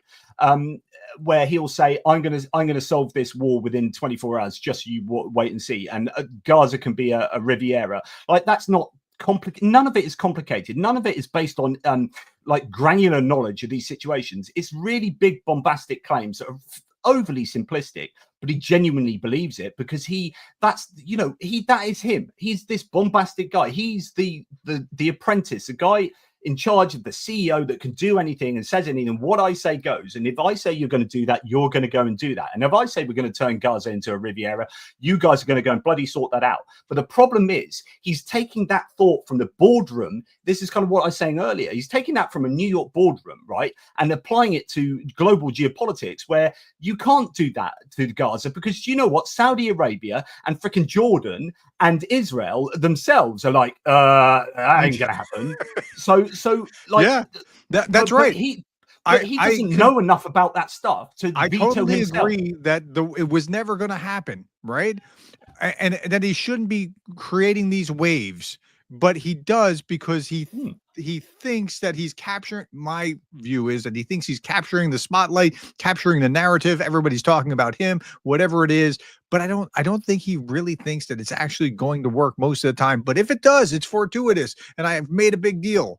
So I just process differently with this, and I don't think it's a good way of processing. I don't think what he's doing is a good way of going about doing it, but that's how I read what he's actually doing. Now, the question is, where are the big boys that like the real politicians that have been there? Like Rubio has been such a disappointment. Where are you? Like you should have I been. can answer that. Go ahead. I can Well, if answer you're gonna that get easily. Primaried. I can answer that easily. Because Russia has prepared for this for decades and decades. I will never stop shouting that from the rooftops. America and the rest of the world have been caught with their pants down at different levels of understanding of what Russia has truly been doing decade over decade over decade. You have two key players that have now disappeared from the scene. Number one is Keith Kellogg, the 80-year-old general that was appointed as the envoy, who speaks Russian and was kicked out of the initial meetings in Moscow with the agreement of the office of Donald Trump, who was given a different position to go be the rep and go chat with Zelensky. Whose request was that? That was Russia's request. Yeah, and why has Marco Rubio disappeared? I would suggest that it goes back to the speech he made years ago, demolishing Russia and the communist narrative. And the Russians know that in the root of Rubio's heart, even though he is really touting a lot of MAGA narratives right now, but in the root of his heart, they have it indexed. And I'm not just making this crap up. They've got it indexed, they've got it filed, they've got it viewed. This guy is not completely sold out for the Ukrainian narrative. This guy has roots against us. Get him off the stage. And I really believe that they level the stage to the negotiations that they want. It goes right back to the example of what happened in Saudi Arabia over the last 24 hours. Ukraine had 3 hours, Russia had 12. I watched the video when the Russian negotiators came out. I literally watched them walk out in their 3 suits with their big vodka bellies, and they were getting ready to head and go, most likely hit a little bit of vodka because it's the culture. The Saudis came out behind them and they were walking on, and then the press corps got them together to take a picture. And you have to understand Russian culture at this point.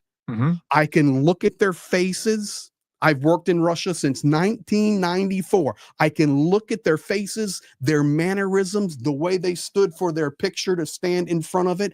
And this is what they said. Mission accomplished. Let's go back to Moscow. We're so woefully behind in the understanding of the Russian machine that has been built. And I'm not glorifying them. It's just reality. And yes, Johnny, that's the picture of Kravoy Rig right now. Yeah, I'm not glorifying them. I'm just telling you it's reality, guys. Why Marco Rubio is doing what he's doing. And in fact, you can argue the same for probably Mike Walls and Keith Kellogg. They turned up to Trump and to stand up to the MAGA base. It's that simple. Like, they'll either get primaried if they are in an elected position, or if they're someone like so you know, there have been very public statements by Elon Musk and other billionaires and millionaires who have said, if you stand against what Trump is saying here, I will put money towards primarying you, which means you will lose your job eventually. And people don't want to lose their jobs. Now, if you look at the cabinet, there was some really disturbing cabinet footage when Elon Musk was talking in the cabinet, and they all were clapping along with everything Trump said, and it looked like Pyongyang. The whole cabinet meeting looked like it was Kim Jong-un saying something, and everyone was just obsequiously clapping. You have this, and this goes back to the Jonathan Fink's claim and mine that Trump is a tyrant. When you have behavior from people that there appears to be absolutely no one that is willing to say anything against Trump in any position of importance in the Republican Party, and pretty much right across the Republican Party. Now, you look at the Democrats, it's like herding cats. They're often infighting and always have done, blah, blah, blah. Because actually there isn't that kind of really officious authority structure. Now, what you have now in Trump 2.0 is, I would argue, a dictatorial authority structure that is, I think, empirically confirmed by the fact that no one is willing to actually stand up and say what they believe anymore. So you know damn well that Marco Rubio, because he said it before a hell of a lot, you know damn well that what he's saying now is not aligned to what he believes. Right, so you have people who are compromised in government in these cabinet positions who are 100% selling themselves out for their own self-preservation, and that's a pretty normal human behavior. Let me make it this simple, and why I'm so adamant about that and the Russian narrative and how much homework they've done. I can tell you point blank right now, we're talking about the envoy to Russia, Witkoff. We're talking about the Secretary of State, Marco Rubio, who in the past has definitely been anti-Russia. We're talking about Keith Kellogg, and that's the highest level people. The Secretary of State of the United States, one of the most powerful positions in the world. Okay, take all that off the table. My personal name and Zhenia's personal name are on a blacklisted index of enemies of the state of Russia because we do volunteer work and it is publicly known. We are on the index blacklisted enemies of the state. Point blank, it's in the list. We are nobody, man. We're nobody. So was my website. Okay, that's my point. We're nobody. Now, let's take it all the way to the Secretary of State of the United States and Keith Kellogg. But they are so intense on what is happening layer by layer by layer. You know, there is a reason that in general and historically, an overwhelming number of the greatest chess players ever are Russian. And now, of course, Indians have moved up and Chinese and Americans, but it was historically the Russian. Look it up, the FIDE ratings through the 40s and 50s and 60s. Then Bobby Fischer came and dethroned that. We know that whole era. Why do I say that? Because they do think ahead. They think ahead. I'm not sure we certainly do. They do. No doubt. I don't know why we're even explaining that. I know that that's the case. I'm just trying to make sense of why Trump is the way that he is and beholden to Putin to try to figure out that piece of the puzzle. I understand the hierarchy, why people want to keep their jobs. I get all that. There's nothing really new about that. Well, but then this we have man to love come the woman down. thing, and I can't get, like, if you're the president of the United States, why Putin is that exciting? I just don't understand. So it's narcissistic personality disorder, like 100%. That's what he has. I mean, all of his traits fit into that condition, as far as I understand. The kind of not to do any armchair diagnostics here, but also, as Vlad Vexler says, and we'll obviously go to Greg in a second. But Vlad Vexler talks about how there is an element of this called narcissistic submission, which is where the people you do submit to, or are these other big leaders who do you really want to be like, but also when they give you praise, like Putin does very cleverly, gives Trump praise, then that is like worth 10 times the praise from your base, right? So if your other big idol guy that you want to be like, strong man, gives you praise, then that is like, oh, so that is your narcissistic submission. So you submit to them in order to get that praise. That's just I would make it even much more simple than that, guys, and with validation, with source and proof. Okay, it's easy. Donald Trump likes Vladimir Putin. Yeah, I just it's his can't friend. figure out for the life of me why that's so he sticky. Likes him. I can't answer that. Nobody can. He likes him. We can then get into all the reasons why, but it's a fact. He likes him. Sure. And let's be honest, with the behavior that we've seen, he likes Putin better than Zelensky. That's obvious. That's very clear as well. Okay. Witkoff himself said on national television in the interview, I can pull the video right this second if we need it. I won't. He says, I like Putin. I have no reason to not believe him. Yeah. These guys. And Witkoff reports directly to Trump, skipping Marco Rubio, and that's intentional. 100%. Yeah. So there's an interesting difference between Trump and Putin. So Trump is a narcissist. Putin is not. Putin is a sociopath. And some people analyze that the difference here is that Putin's happy to see himself look bad in certain situations in order to manipulate the other person to then come out ultimately on top. Whereas Trump can't think like that. So Trump thinks short term. That's really helpful. That's actually more explanatory than much of what we talked about so far. Yeah. So really powerful. Trump will never ever accept responsibility for anything that's been bad. Like that, so that's part of the condition. Like, and you tell me one time he's ever said sorry.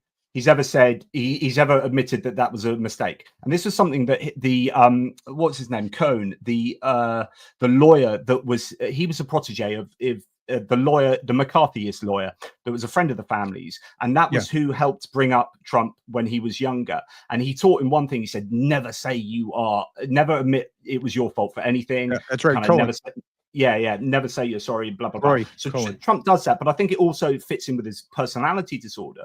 But unfortunately, that means he's very easy to be manipulated by people like Putin, who can think in terms of chess, because they are, I think, just cleverer in these games.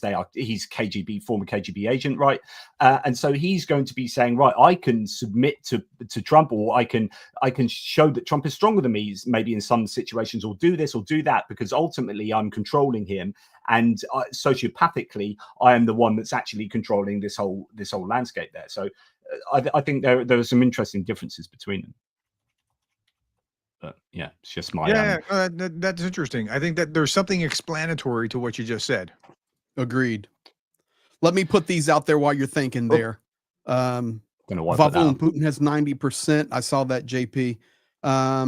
Just a couple more statements. Let's bring it back to Ukraine. Zelensky quote tonight: Ukraine considers the United States agreement to help Russia with access to its agricultural products and fertilizers on the world market as a relaxation of sanctions against the aggressor state. Quote Zelensky. Second quote from Zelensky tonight: the United States has offered Ukraine a new deal on fossil fuels, not signed. The nuclear power plant issues are not included in those negotiations. Now, no, I did hear that earlier. Yeah. So the nuclear power plant, as once again, we go back to the shock statements. Oh, they got nuclear power plant. They got land, all this stuff. So Zelensky making it clear. I would like to just, everyone listen to this. Give me 30 seconds and we'll get your replies on this. One of the best guys in Ukraine. So I try to provide the Ukrainian perspective on this and the Ukrainian view. I do work, all over the world, but most of my work's been in Ukraine and Russia. So I try to give globally that Ukrainian perspective. Sternenko, I trust this dude. I mean, he's unbelievable what he does. But this is his statement. And let's just see if you guys agree with this. Following Saudi Arabia, it appears only Ukraine made concessions. Number one, energy. When we began to actively destroy enemy infrastructure, in particular oil infrastructure, the Russians actually needed a truce because it becomes very painful. As long as the refineries were not burning, the Russians did not need a truce. That was his view. Secondly, the Black Sea. Sternenko says, Ukraine, we don't even have a naval fleet, and we dominate the Black Sea compared to a state that has one of the largest naval fleets in the world. This is purely unilateral gesture of goodwill on the part of Ukraine. The Russians have not made any concessions. They will, and this was prior to the attacks on Mykolaiv tonight and Kryvyi Rih, they will continue to attack us with missiles and drones, no less than before. The recent strikes on the residential buildings, medical centers in Odessa, Kyiv, Sumy, etc., are proof of this. In return for this, they, meaning Russia, receive a relaxation of sanctions on fertilizer and more freedom to sell grain from Ukraine. They demand now even more sanctions to be lifted in their recent reprisal, and there is no doubt that the states will lift them in the end. We get nothing from this deal. So in reality, now the Americans are saving the Russians, saving them from that agonizing defeat in the Black Sea, saving their refineries and other energy infrastructure, and as a bonus, continuing to lift sanctions now and more in the future so that Russians have more money for war. This is not a fair deal. This actually is untying the hands of the aggressor. Powerful, in my opinion. Yeah. Yeah, I just think yet again it appears that the US have just capitulated to Russia's demands, and that is to, unfortunately, the detriment of Ukraine. And as it was always going to be, or at least it seemed in the last 2 or 3 weeks. And as I said earlier, if Ukraine then fight against this, then it looks like they're fighting against what the US wants, and then it looks like that might be permission for the US to hit Ukraine with a stick. I do have breaking news that Ukraine and Russia, and I'm a little tongue in cheek here, guys. So I know a lot of people are watching right now, a little tongue in cheek, but we actually have one thing that Russia and Ukraine have agreed upon today. One of the things that we have not talked about that I personally believe will become more front and center as we progress in this war. And we will see, we're already seeing the failure of these Saudi Arabian talks, and it will continue to play out. But one of the big things I encourage everybody to keep your eyes on is the Zaporizhia nuclear power plant. It's going to become the epicenter of negotiations. It's going to become the epicenter of conversations. They've already started today. That is why Zelensky said, yeah, we've received another rare earth minerals deal, haven't signed it, and no, the nuclear power plant is not in it. So Russian Foreign Ministry, Lavrov, today saying the Zaporizhia nuclear power plant today is a Russian nuclear facility. Transferring control over it to Ukraine or any other country is impossible. That also referring to the United States. He stated, Zaporizhia, the employees of that power plant are Russian citizens. NATO countries, intelligence services have sabotage potential. Therefore, it is impossible for representatives of any of these countries to temporarily access the Zaporizhia nuclear power plant. Additionally, joint operations of this station with any other state or nation is unacceptable. He then said, earlier, Trump spoke about the possibility of transferring the Zaporizhia nuclear power plant to U.S. ownership and a partnership and control. Lavrov saying today, this will never happen. Zelensky responded tonight, transferring the Zaporizhia nuclear power plant to the United States is impossible. On this, we agree with Russia. So that's it. There you go. So everybody watch this. You know, early in the war, we talked about it nonstop, Zaporizhia nuclear power plant. Then the war went on in the years 2 and 3. It's looking like we're going to come back around because, you know, I've been here. I've been to Energodar. This power plant is unbelievable in how big it is and how powerful it is. It sits there right on the Dnipro, below Zaporizhia, across what used to be the bay, or the river. It looks like a bay.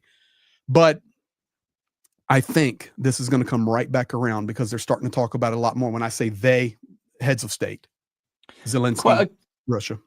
Question. Yeah. I've been talking the last couple of days about, well, okay, we're starting to see negotiations around the edges. But so, you know, Black Sea energy infrastructure, although Crimea being hit tonight, that's surely going to rile America. I reckon, you know, Trump's been previously annoyed when there are strikes after negotiations. So I wonder whether Russia will have done themselves a bit of a disservice, not disservice, but shot themselves in the foot. Anyway, you're going to imagine there's going to be a freezing of the front line at some point, or there's going to be demands for that to happen and talks about that, right? So both sides are surely going to want to throw as much as they can at the front lines. Now, it's looking like Russia has somewhat culminated along the front line, although they did move a lot of troops up to the Kursk area. And so those troops, I think, can be moved back down to the front line areas. So, and I think Ukraine's probably realizing that they're going to have to throw a lot at the front line. Possibly that's why we're seeing a number of places where today was the first time I've done my mapping update. I haven't released it yet. I thought I released it earlier, didn't press go. It's the first time for ages where I've got more blue pins on the map than pink pins or red pins. In other words, the Ukrainians made more gains today than the Russians did across the front line. Yeah, okay? It's been a good week. Yes, sir. Yeah. And so, and you're wondering, are there troops in reserve? There are talks about increased activity along Dnipro, potential along Zaporizhia, potential for both sides along Zaporizhia, and then all the places where there is movement. So are the Ukrainians getting ready? Do you think, I expect particularly Greg here, do you think the Ukrainians are getting ready to try and push as much as possible in light of a potential freezing of the front lines, and what the capacities for Russia to do likewise? I don't think they're going to push even with the thought of a freezing of the front lines. There's an awareness probably somewhere down deep in the back of their mind, but I guarantee you they're not thinking about that. They're thinking about winning the war. And if which it's not going to happen, but this energy infrastructure in the Black Sea ceasefire, if that was to hold, the front lines are still raging. And right now, you said it, we're getting more blue pins. I haven't spoken directly about the front lines, and I told Professor Gerdes this a few days ago, because there's been so much back and forth movement. When I zoom in, I want to be extremely accurate, and it's been so good. But now we're actually getting some clarity that Ukraine is making some good movement there in certain areas on the front lines. You're right about the Kursk groupings probably will rotate down. We also have the back and forth of what's happening in the Belgorod region. I still not confident to talk about that enough yet. But for sure, Ukrainian soldiers have been on Russian soil, and for sure, Russian soldiers have been on Ukrainian soil in the Sumy region in different places. So we have a lot of back and forth going there. It'd be interesting to see. But I don't think, in fact, I know so much time spent with these soldiers, they don't think about freezing. They go do their job every day, and all they want to do is be supported and know that they're cared for and supplied, and they will go and do the job. It's like, Zelensky said so long ago, months and months and months ago, if you will just help us, we know how to beat Putin. Just help us beat Putin. We know how to do it. We understand him. We understand what Russia wants to do. So I don't think there's any thought in that. Last night, when these negotiations were going on, Professor Gerdes and I were actually chatting back and forth a little bit, and or somebody, I think it was you, Prof. Moscow Times released, they were the first ones to come out with a statement, and I read it. It was late last night, East Coast time. It would have been early the morning in Moscow.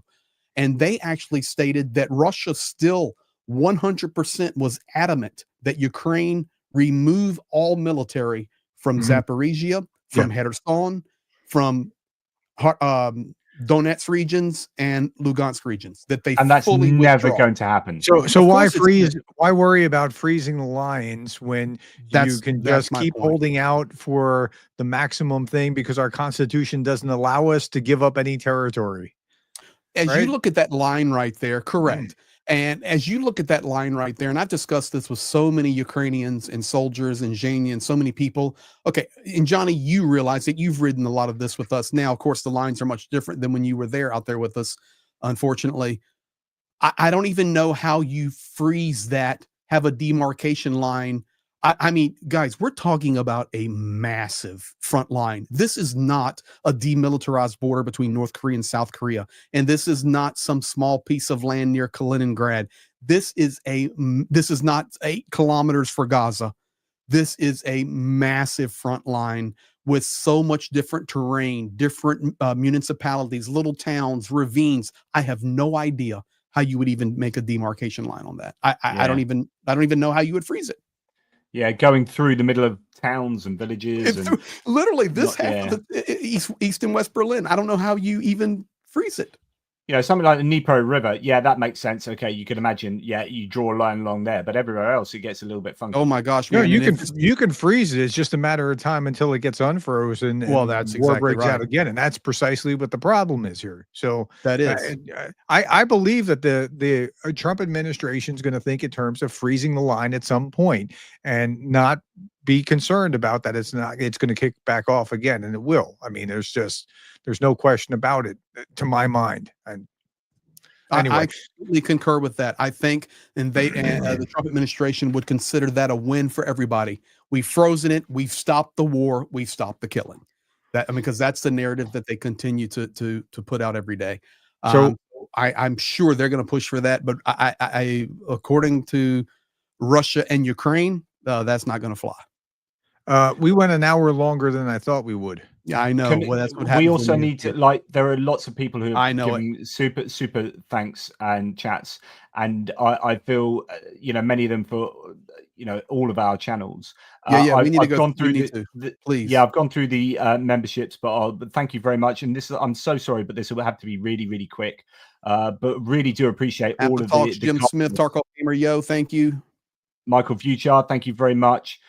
Here's one from one of you guys, Slava Ukraini, dunk on you. The White House is full of compromised people. Absolutely 100%. Thank you so much. Petra Olsen, that's definitely for you, Greg. That is the Swedish non-smoking initiative. Absolutely. Dunk on you, super generous. Incredibly generous. Linda H for Sugar Cube Fund. And that's thank you, Linda. We were giving sugar cubes. Well, Zhenya was giving sugar cubes away. He's just gotten back from the front lines.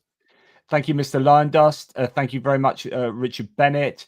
Awesome, Kevin Force. Thanks, matey. Thank you, Richard Demi. Super generous, Blonde Bombsheller, hanging out as well. Always good to see. Best moderator team on the planet. Sorry, guys. Johnny Nedregard, thank you very much. Legion Island Dweller. And Papa Dutch, Whitcoff is legendary Redneck. So for one of you, or maybe Jonathan Fink, I don't know, Jack Herrera, really that was on there. my channel. Jack, thank you. I want to be hopeful that the U.S. is still on our side. The actual situation is a nightmare.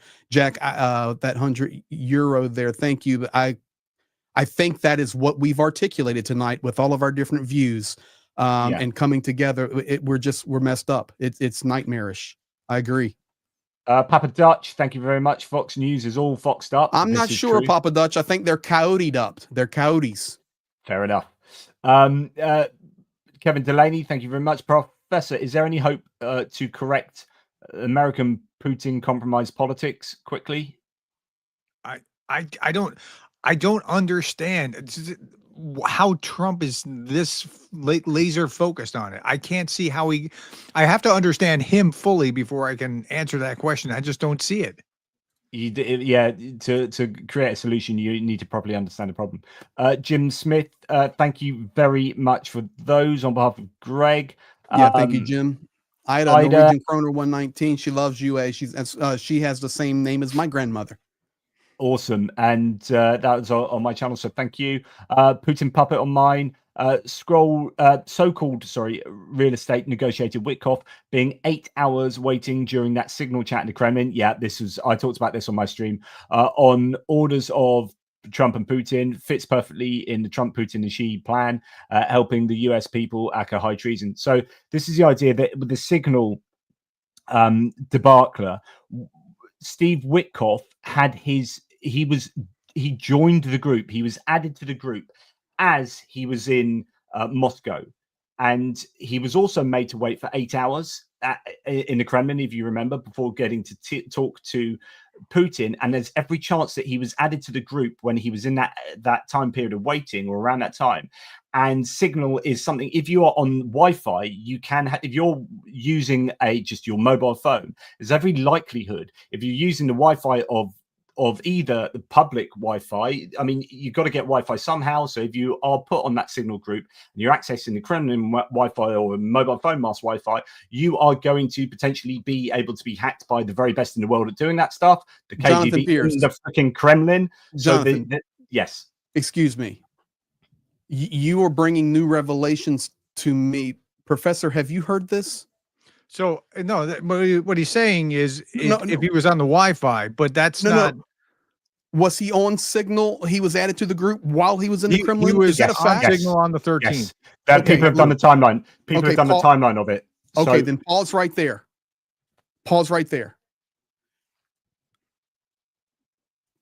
That's a huge problem. Yeah. Sure it is. If you 100%. Okay, we can just stop there. Okay, that's compromise. I'm sorry. Yeah. If you are at that level and you're going into the Kremlin to meet with Putin, you should have no mobile device on you. You don't understand Russia. Okay, back to the argument. Trump likes Putin. I can't prove that, I don't know whether he had his mobile device on it, etc., etc. But that someone's done the time, two people have done timelines there, and he was added to the group at the time he was in Moscow, and he's made to wait for 8 hours. My guess was, well, I wonder whether that 8 hours was them scouring his phone. Of course it was.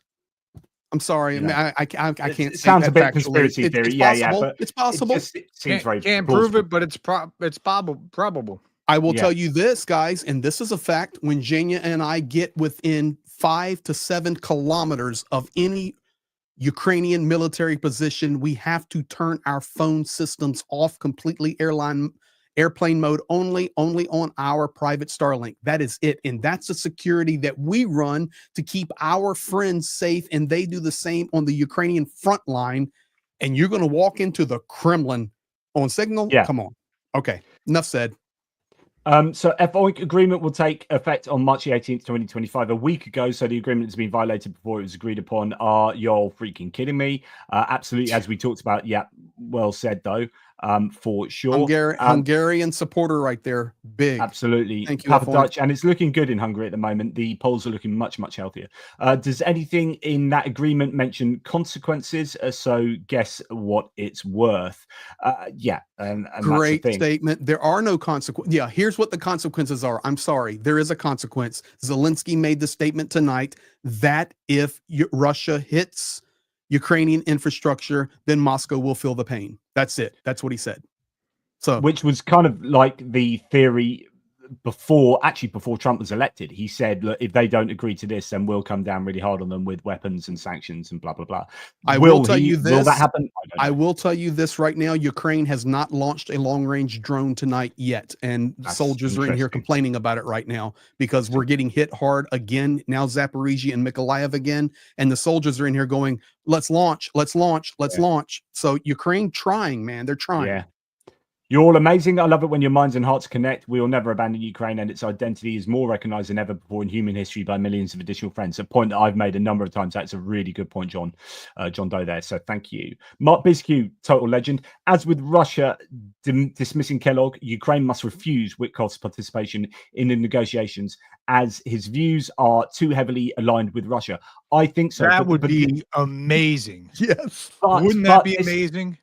But this goes back to there must be something so powerful that the Americans hold over Ukraine in order that they can't demand things like this, that they are beholden to what the US says. You wouldn't take Kellogg. We don't take Witkoff. Yeah. Beautiful. Papa Hello, Judge, Mark and Elena. Perfect. Yeah. I'd like to see Trump try to change Putin $1 million per violation. Charge him $1 million per violation. Yes. Papa Dutch on the roll tonight. Stephen Bendar, going to be speaking to him on a live tomorrow. Russia is playing the US as a fiddle. How incompetent can the Trump regime possibly be? Or is this simply what they want? Trusting Russia is stupid anyway. Absolutely, yes. Pertinent questions. Papa Dutch, dollars only, no rubles. Super generous. Jim Smith, really kind for Greg. Thank you, Jim. John Doe, for one of you guys, the truth will come out. Krasnov will be exposed. He definitely spent time with Epstein. Well, we definitely know that for sure. He was on the flight record 7 times. And the Epstein audio came out before the election. It didn't have that much effect, but he was saying that he was one of Trump's best mates for like 10 years or something. And that was coming from the mouth of Jeffrey Epstein. And anyway, we know how morally degenerate all these people are. I won't get a disagreement from me. Daniel Stenstam says Europe must join the conflict. Yeah. It will take years to undo all of the damage Trump has done. Trump is evil, says Dunk on You. And then also gifts some memberships, really generous for you. Yeah. And I would just go back and refer, and I know Jonathan with Silicon Curtain was on with us for a large part of the show tonight. He made the statement, or it might have been you, Johnny Pierce, but I think it was Jonathan Fink. You know, we're only 3 months into this, and this is the level at what we're talking. 2 months. 2 months. Yeah, 2 months. 21 months to go before there's a huge check, because there's going to be a landslide reversal against Trump, in my estimation, in the midterms. I think they're doing way too much. It's disconcerting to the American population. So the natural check is going to be kicking into place in 21 months. Yeah, I think that's probably likely. Per Lusberg, I'm starting to feel like Trump isn't really home anymore mentally. That is what makes it even more important to understand who's whispering in his ear. I genuinely agree with that to some degree. I think just naturally, the age he is, he's not going to be on it. He doesn't read. He doesn't take intelligence briefings. The guy is fundamentally lacking of knowledge, but also I think he's in mental decline. Marcia Jones, thank you very much. That's really, really generous. Zoe Blackmore, thanks to you, just joined. The OPEC breach was made on hackable, commercially available app, while Witkoff was very safely a guest at the Kremlin at the time. So that's exactly what we're just talking about. Exactly. AJ Simo, thanks so much, matey. Really appreciate that. Gifting them memberships. Just not good. Said in the past, I'm ashamed. Now I want a divorce. Awesome. Liberty, says Nurse Sean, liberty cannot be preserved without a general knowledge among the people and who have a right and a desire to know. John Adams, 1765. Nurse Sean, been a supporter of our channel for a long time when we were even small out there in California. Thank you, Sean. And that's spot on. And I'm sure our forefathers are rolling in their graves right now. Just Not Good says Johnson against a majority in Congress and public equals tyranny. Well, yeah. And thank you, Just Not Good. F. Oink again from Hungary. Extradition without process, controlling the press, ignoring court orders, threatening to prosecute vandalism as terrorism. What do you mean, no tyranny, Prof. Gerdes? I presume that's direct to you, Darren. There, but yeah, words which we've talked about already, I guess. And then saying it again on my channel as well. So thank you very much. Obviously taking issue with you not thinking it's tyranny, Darren. So I'm just extra careful on these things before I'm going to call something. I think it's terrible policy, terrible rhetoric, terrible. But to go to the place where I'm calling it tyrannical, I'm not seeing it the same way you are. Maybe we're sliding into that. That could be, but I'm just not there yet. So I think words are important. So I quite often say that Trump is fascistic rather than saying he is a fascist. And I think here I'd say he's tyrannical rather than he is a tyrant. So I'm not sure how many people are going to catch the distinction. Yeah, I think it's more important with tyranny because a tyrant, as in he's not yet a tyrant. There's a legal definition of tyrant that I can't say that he is because I don't have the proof. He's what tyrannical and he's wanting to I won't say anything until I can prove it. I have to be able to show that this is clearly that.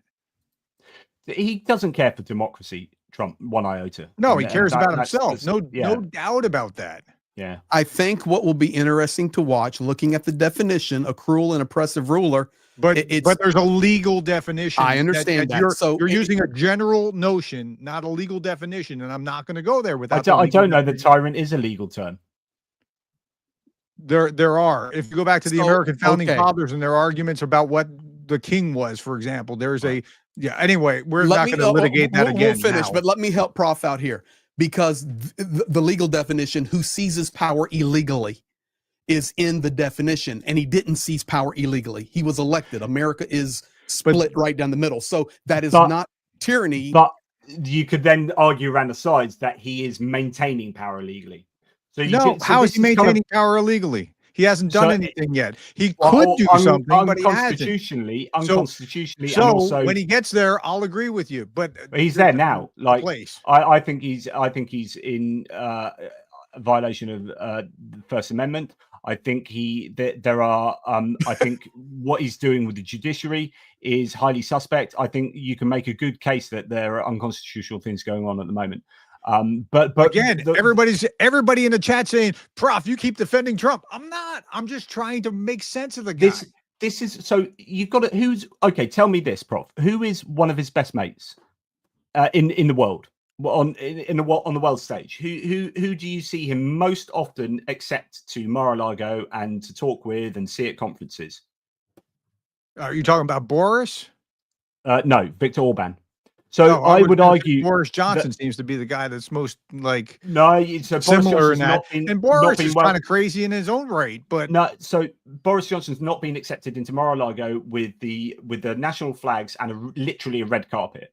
He's not been at CPAC multiple times. The point is that he talks consistently about Viktor Orban being the greatest leader in Europe, right? So the question is, what's Viktor Orban done? He might not be there for very long. Did you see the poll today? Exactly. So that's what I was saying earlier about the polls is looking good for democracy. Hopefully, fingers crossed in Hungary. But that is a leader that Trump very much looks up. The one he looks up to most in Europe. He tends to like these kind of guys for some reason that's just bizarre. So it's a little bit more complicated with Viktor Orban, though. So it's not just about looking up to him. So it's about the connections between Viktor Orban and the Hungarian state and Russia, interestingly, and the Heritage Foundation. And that's tragic. Heritage used to be a solid conservative organization that turned into this MAGA cesspool. It's weird. Heritage has really close ties and receives funding from the Danube Institute and the Bettany Foundation from Hungary, which is Viktor Orban's propaganda wings, putting money into them. So He's been to CPAC a bunch of times. CPAC's been in Budapest twice. So Viktor Orban is an absolute darling of not only Putin. Here's the important part of Project 2025 and Heritage Foundation. So if you're looking at what Trump is doing now, Viktor Orban is the blueprint.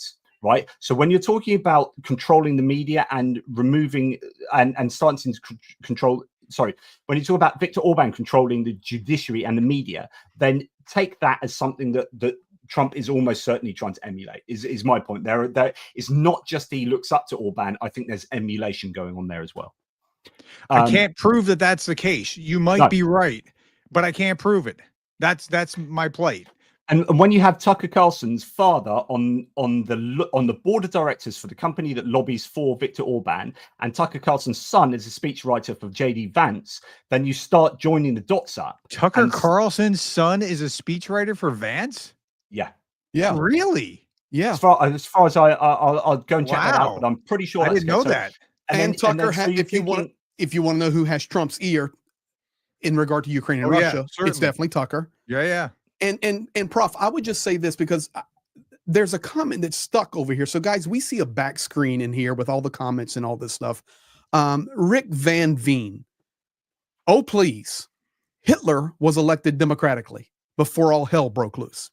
Okay. So I just think that people in general, great point, left, right, middle, whatever, are just seeing tendencies, historical patterns. Sure. Nobody's arguing that, but is it the same stuff or is it something different? I don't think we know yet. Agreed. Yeah. I'm just gonna absolutely see spam through some of these ones as well, because there are so many, and I just feel bad. If you need to go, Darren, like I really do. I really did like an hour ago, but I'll leave this on so people can hear whatever your comments are. Yeah, so just by the way, it's Buckley Carlson. That's the son, and he is on JD Vance's press team. So yeah. So dunk on you. Thank you very much. The US government is now cacistocracy. Cacistocracy government is by the least suitable of competent citizens of a state. Yeah.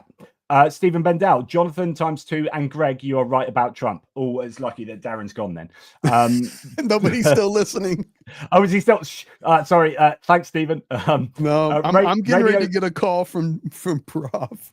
The Radio Tuck Trumpet. Remember in 2017, the uproar about Trump putting his assets in a blind trust, not a peep out this time round. This is an example of the Overton window already moving. At some point, you wake up and realize it's already too late. And that's a kind of boiling frog in a pot. That was what you're just talking about with regard to Hitler was elected, democratically. And then it's about the backsliding bit by bit by bit. AJ Simon, but thank you very much, Radio Tuck Trumpet. AJ Simon is Prof. Gerdes. It thinks we shouldn't take Trump's threats seriously. Could he please explain what he thinks Trump is trying to achieve by making them against Democratic allies? That is a really good question. That's a great question. And see on that, and I know Prof is listening right now. That's my issue as a conservative. Like, do I think anything will happen with Canada? Most likely not. Do I think something potentially will happen with Greenland? Oh, heck yeah. I think there's something there that's stuck in the craw. But regardless of that, we have destroyed through the rhetoric our relationships with all of our friends and allies. Tangible effect of the rhetoric. It's a tangible effect. Really important point, Greg. Just internationally, you have burnt some bridges there. And it's not hearsay, JP. Now, I know, it's not hearsay. These are quotes. And I know that he just screamed stuff out, and you can say the elevator doesn't go all the way to the top, or it's shock value. And I get all of that. But you know what? It's like I could scream at my wife, "Oh, you don't look pretty today."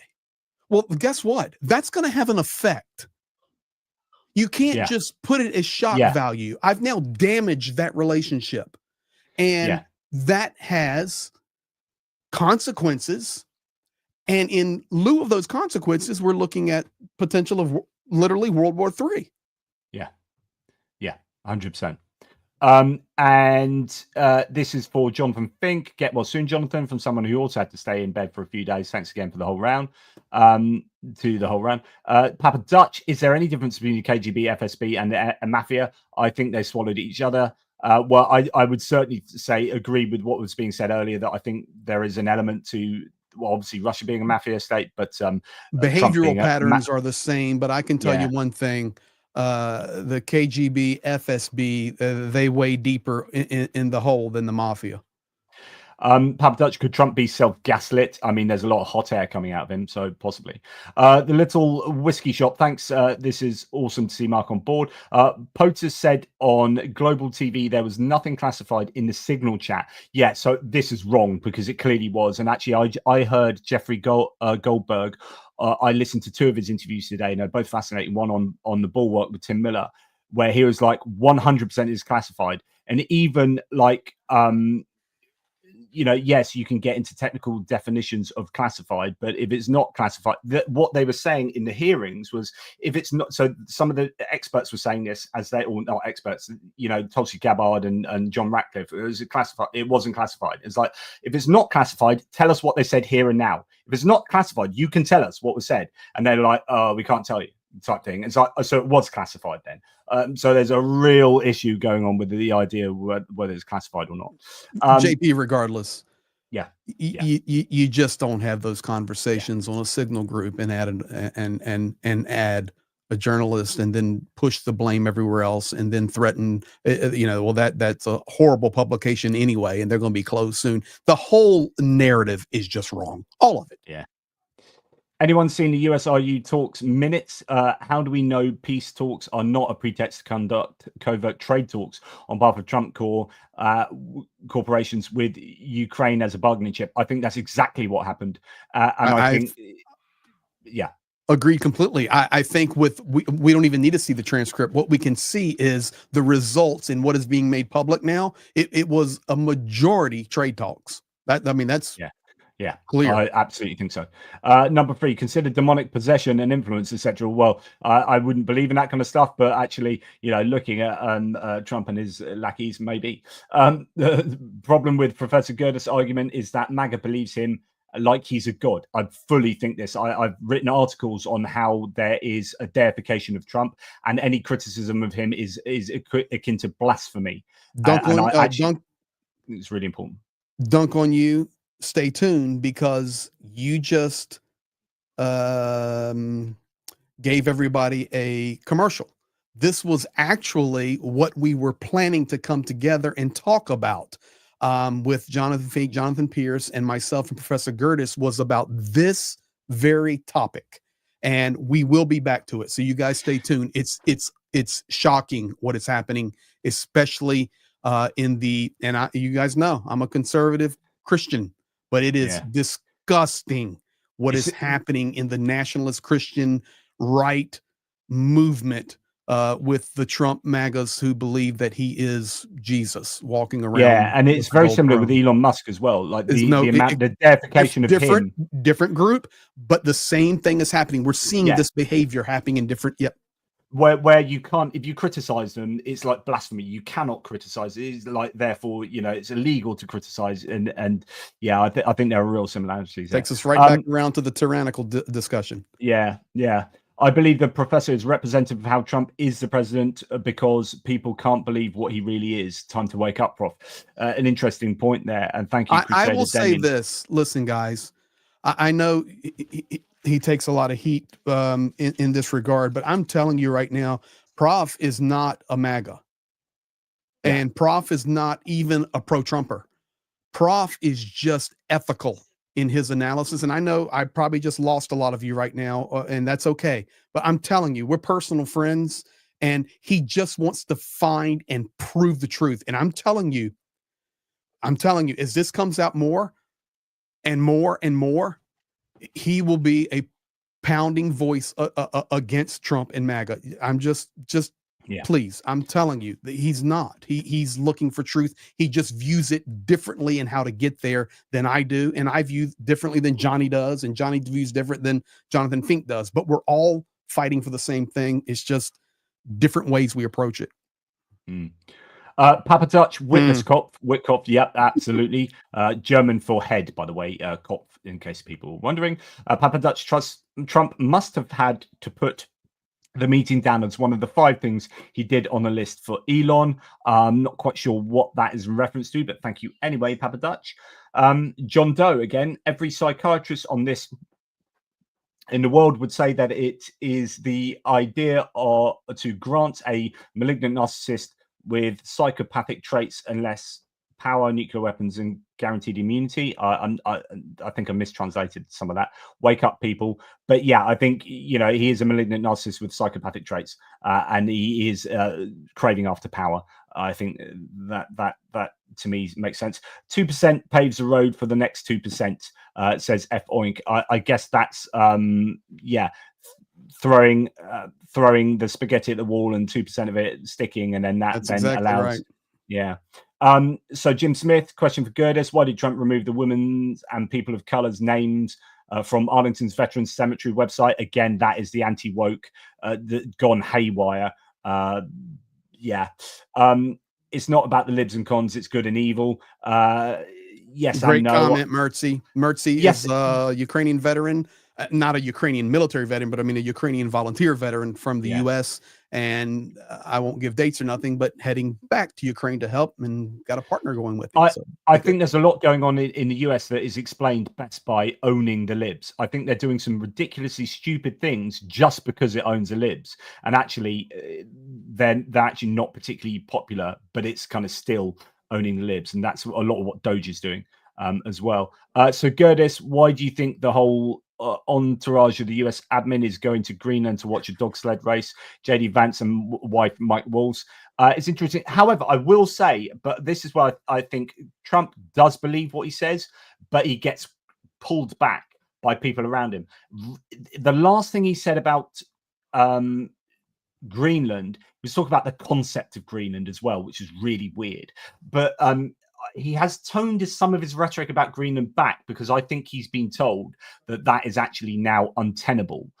So there's a subtle change of his rhetoric on Greenland if you check.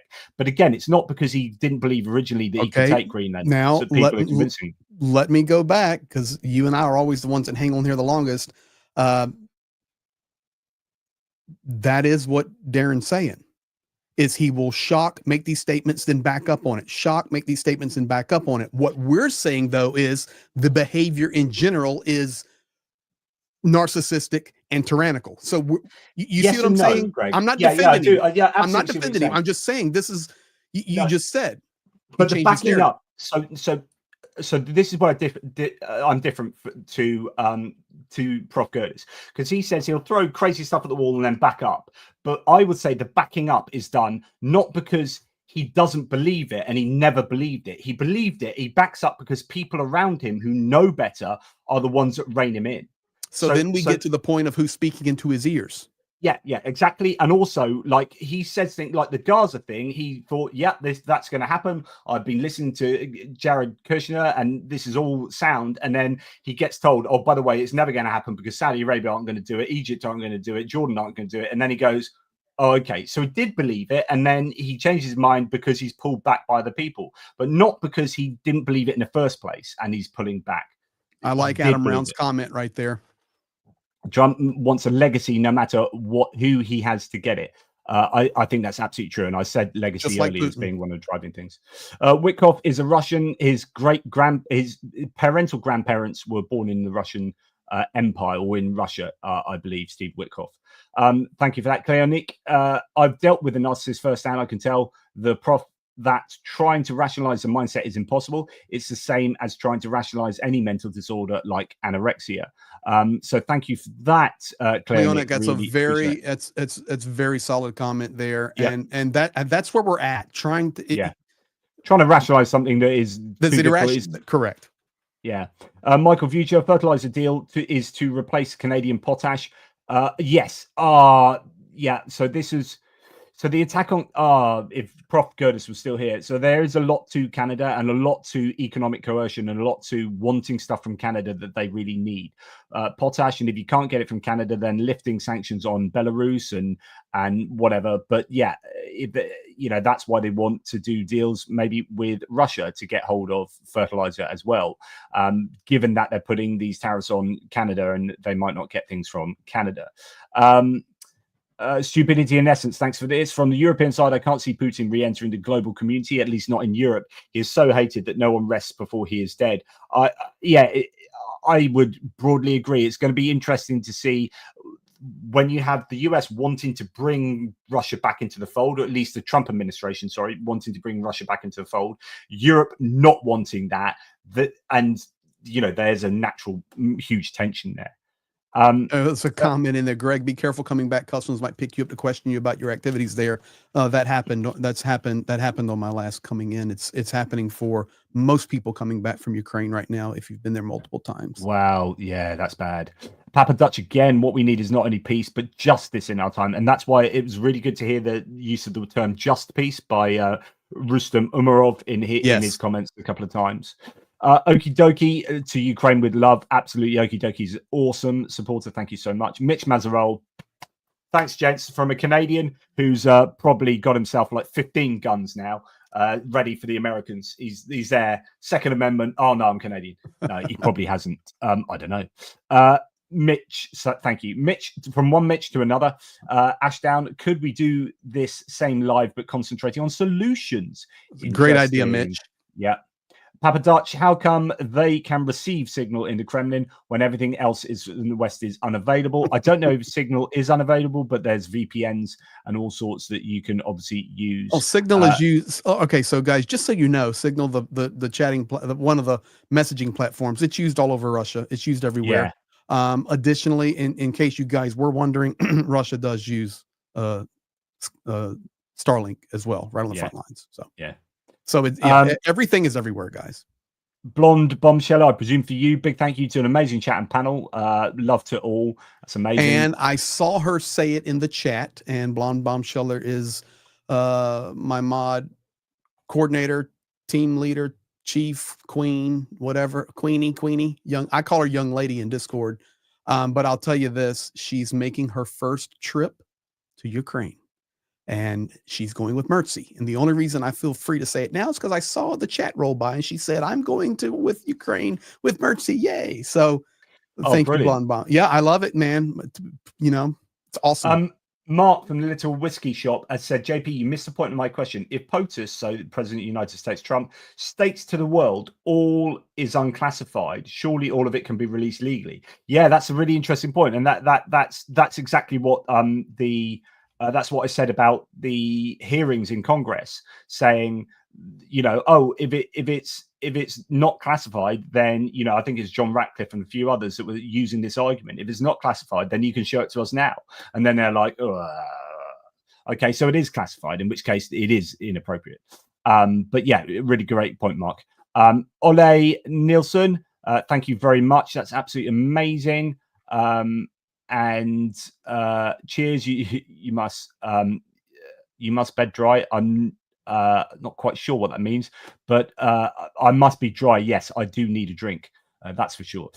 Zoe Blackmore, if Trump believes or does not believe what he says is irrelevant because as a toddler in chief his words and directions have damaging effect, and that was a point I was trying to make, that those words, and Greg then made that again, those words have tangible effects, so you can't just dismiss them.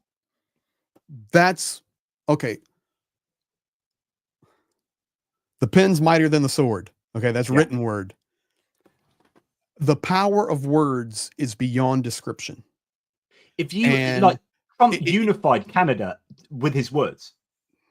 Trump unified Ukraine and Vance when the debacle happened in the White House. It was instantaneous. That's a really good point. It was an instantaneous inoculation of adrenaline into the Ukrainian people. So, it's just the power of words. And I know that we have to look at what will be the after effect, what will actually happen, what will be the literal effect, what will be the end result. But man, we live in a different era in 2025. Everybody is on this stream right now. We've had thousands watching when all 4 channels were going, and you're on social media. The power of words are so changing. The power of imagery. You're going to leave here and scroll through Instagram. You're going to go check your messenger. You're going to go watch something on Netflix. Everything is media. And I need to stop there because it's frustrating to me that there is a lack, it's a carelessness of how damaging the words and the rhetoric. Yeah. Okay, so like, I'm not a Biden fan. You guys know that. I'm a conservative, okay? But one thing Joe Biden did not do is destroy our relationships with our allies and friends. He was a responsible, you may I don't agree with like a lot of what he did and blah blah blah, but actually he was a standard politician, right? He didn't go around going, blankety blank you, France. I mean, Greenland. Come on, you just don't do that. Yeah. Afrikeys, and then we've only got 5 of these left, so thank you. How great is the chance of the midterms being cancelled? Well, I think it's a very, very small probability, but it's greater than it was 2 months ago, is all I will say. And that probably tells you something. Mitch, thank you very much for that super sticker. It's super generous of you. F oink again. Trump is overstepping the powers entrusted to him. Yes, he seized those powers illegally, ergo tyrant. The question is he taking more powers at the moment, and how legal is what Doge is doing? What, firing people, purging places, doing what he's doing, saying what he's saying about the free media, free press, etc., etc.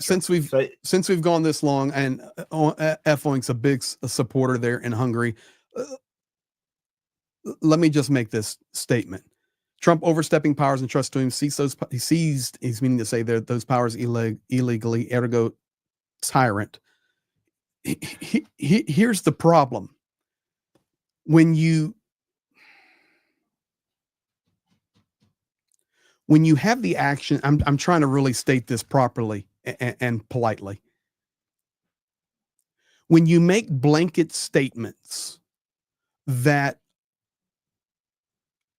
an overwhelming large group of people in the United States, the MAGA group and those sympathetic for it, believe it is honey dripping from the vocal cords of Zeus, and those blanket statements, 90% of what is in them are wrong and 10% is accurate, you then create layers of narrative that will continue to erode the very society that we live in. My example being the blanket statement that U.S. aid is corrupt. We're going to destroy it because it's nothing but a left-wing propaganda machine, and it's nothing but evil. And I could sit here and list hundreds and hundreds of wonderful things that U.S. aid has done. So when you do that, now that's gone. That is the overstepping. That is the Doge. That is this.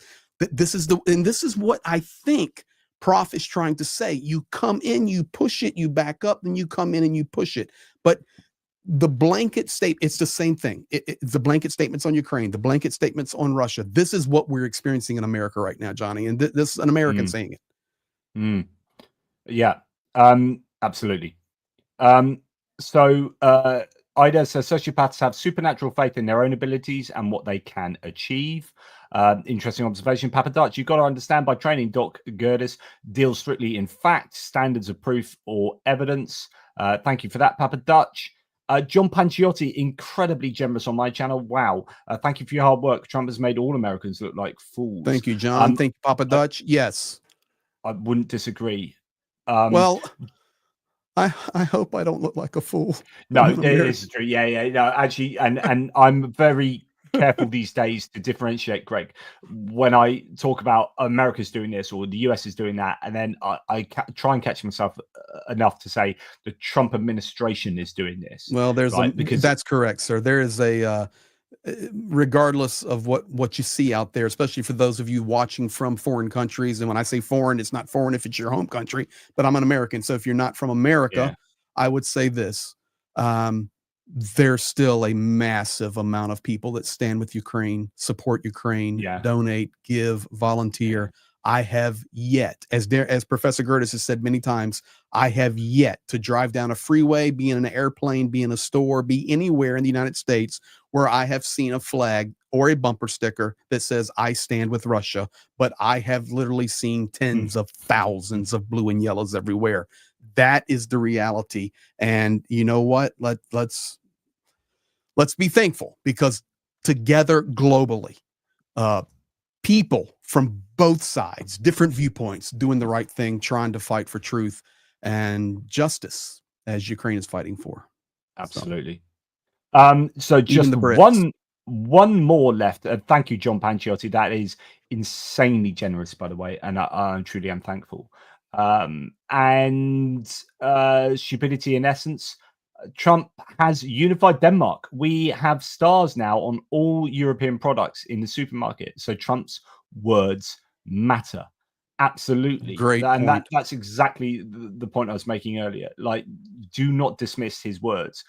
As you know, as someone said, it's not that it's true or untrue. It's they have an effect or they don't have an effect. And invariably they do have an effect. And that effect at the moment is to bring the world into unity against the US at a time when you've got this age of empires, when the Russian Empire arguably is doing what it's doing and is being bellicose. The Chinese Empire is doing what it's doing. And then you have all these other areas of the world that aren't necessarily pro-US, like the Middle East and areas of Africa. And you've got Europe, which, you know, as a democratic entity, the EU, Europe, EU plus with the UK and Norway, if you are saying stuff that's pissing them off, then do you know what? You are losing friends and friends in this world. I think, you know, we've moved from, or it seems like Trump is trying to move from this era of using trade to influence people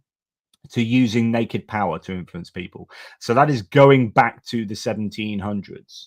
Right. And I thought we'd grown out of that, but apparently not. And that is just pretty worrying. I can tell you right now, coming in from Krivoy Rih, so every city they'll have like defense councils and guys that meet about the city defense and fortifications and all of that. Just coming out with a statement. Fortunately, no one was killed, but there's massive destruction in Krivoy Rih tonight. All after these meetings, and you guys can see right now 50% of Ukraine the second under air alarm. So I guess the question is, how's that working for you? Yeah, and it's going to be interesting to see whether the US respond to that at all tomorrow, or whether they'll just quietly ignore it and just think, you know, well, we've done our bit, well done us. Maybe there's a Nobel Peace Prize coming down the road. I don't know. Mate, I will just stand by my statement forever. If you're hunting for a peace prize, you're probably not qualified to get one. Yeah, let's do it by actions. And you know, it's like, come on. Yeah. Well said, mate. That's a good place to leave it there. So, look, thank you so much to. There was one more super chat came in from Bomb Scheller from membership. Love and hugs from the Cape May crew. Cape May, New Jersey. Thank you, BB, and blessings on your trip to Ukraine with Mercy. Absolutely. We'll see you guys on Discord. If you guys haven't joined Discords, go join all these Discords here. It's wonderful places, lots of conversation. Thank you for your support. Thank you for your care so much on all 4 channels. And guys, when it comes down to it, the bottom line is, we're all fighting our rear ends off every day to fight for truth and stand for Ukraine. Not only Ukraine now, but really trying to stand for justice, because it's just spilling over now. We can talk, you know, the Middle East, Europe, of course. Ukraine is, in my opinion, the epicenter of it all. But it's everywhere. It's happening in my country. It's in the United States. We have a global mess. So let's all fight for justice and truth together. So thank you guys. Yeah, and Greg no doubt has his obviously charity links in his description. Jonathan Fink is fundraising at the moment, and Ralph and I are getting ready to do a new one. Right. Yep. But I'm doing one at the moment with Rick the Ukrainian and Roman Trokimets, Oh, and cool. we are 95% through to our goal. So that's very close. If anyone has a wherewithal and desire to aid that campaign, that would be fantastic. And then it's a Car for Ukraine one after that. So there are the patches up there. There's a combined patch because we're doing it with the Ukrainian and the ATP Geopolitics NAFO patch as well. Beautiful. If you guys can, that would be really appreciated. Help with that one. Link is in my description and I think pinned at the top of my live chat. Anyway, Greg, final words. I know you. Final words is it's been awesome. It's been a great exchange of ideas, thoughts, viewpoints, and I think we've all come away from here learning something. And I think we've come away from here recognizing that there are different views, but we're fighting for the same thing. And I'm just honored to be in the same panel with you guys and appreciate, most importantly, your friendship. Absolutely, Greg. It is always a pleasure and quite frankly, never a chore. Never. But let me ask you one question, Johnny Pierce. 7. As we close out. 42. Is Donald Trump demon possessed? It depends how you define demon. That's my philosophical answer. Well, we'll leave it right there. We'll leave it right there. Thank you, everybody. Slava Ukraine. Cheers. Gerojem slava. Razom do peremога.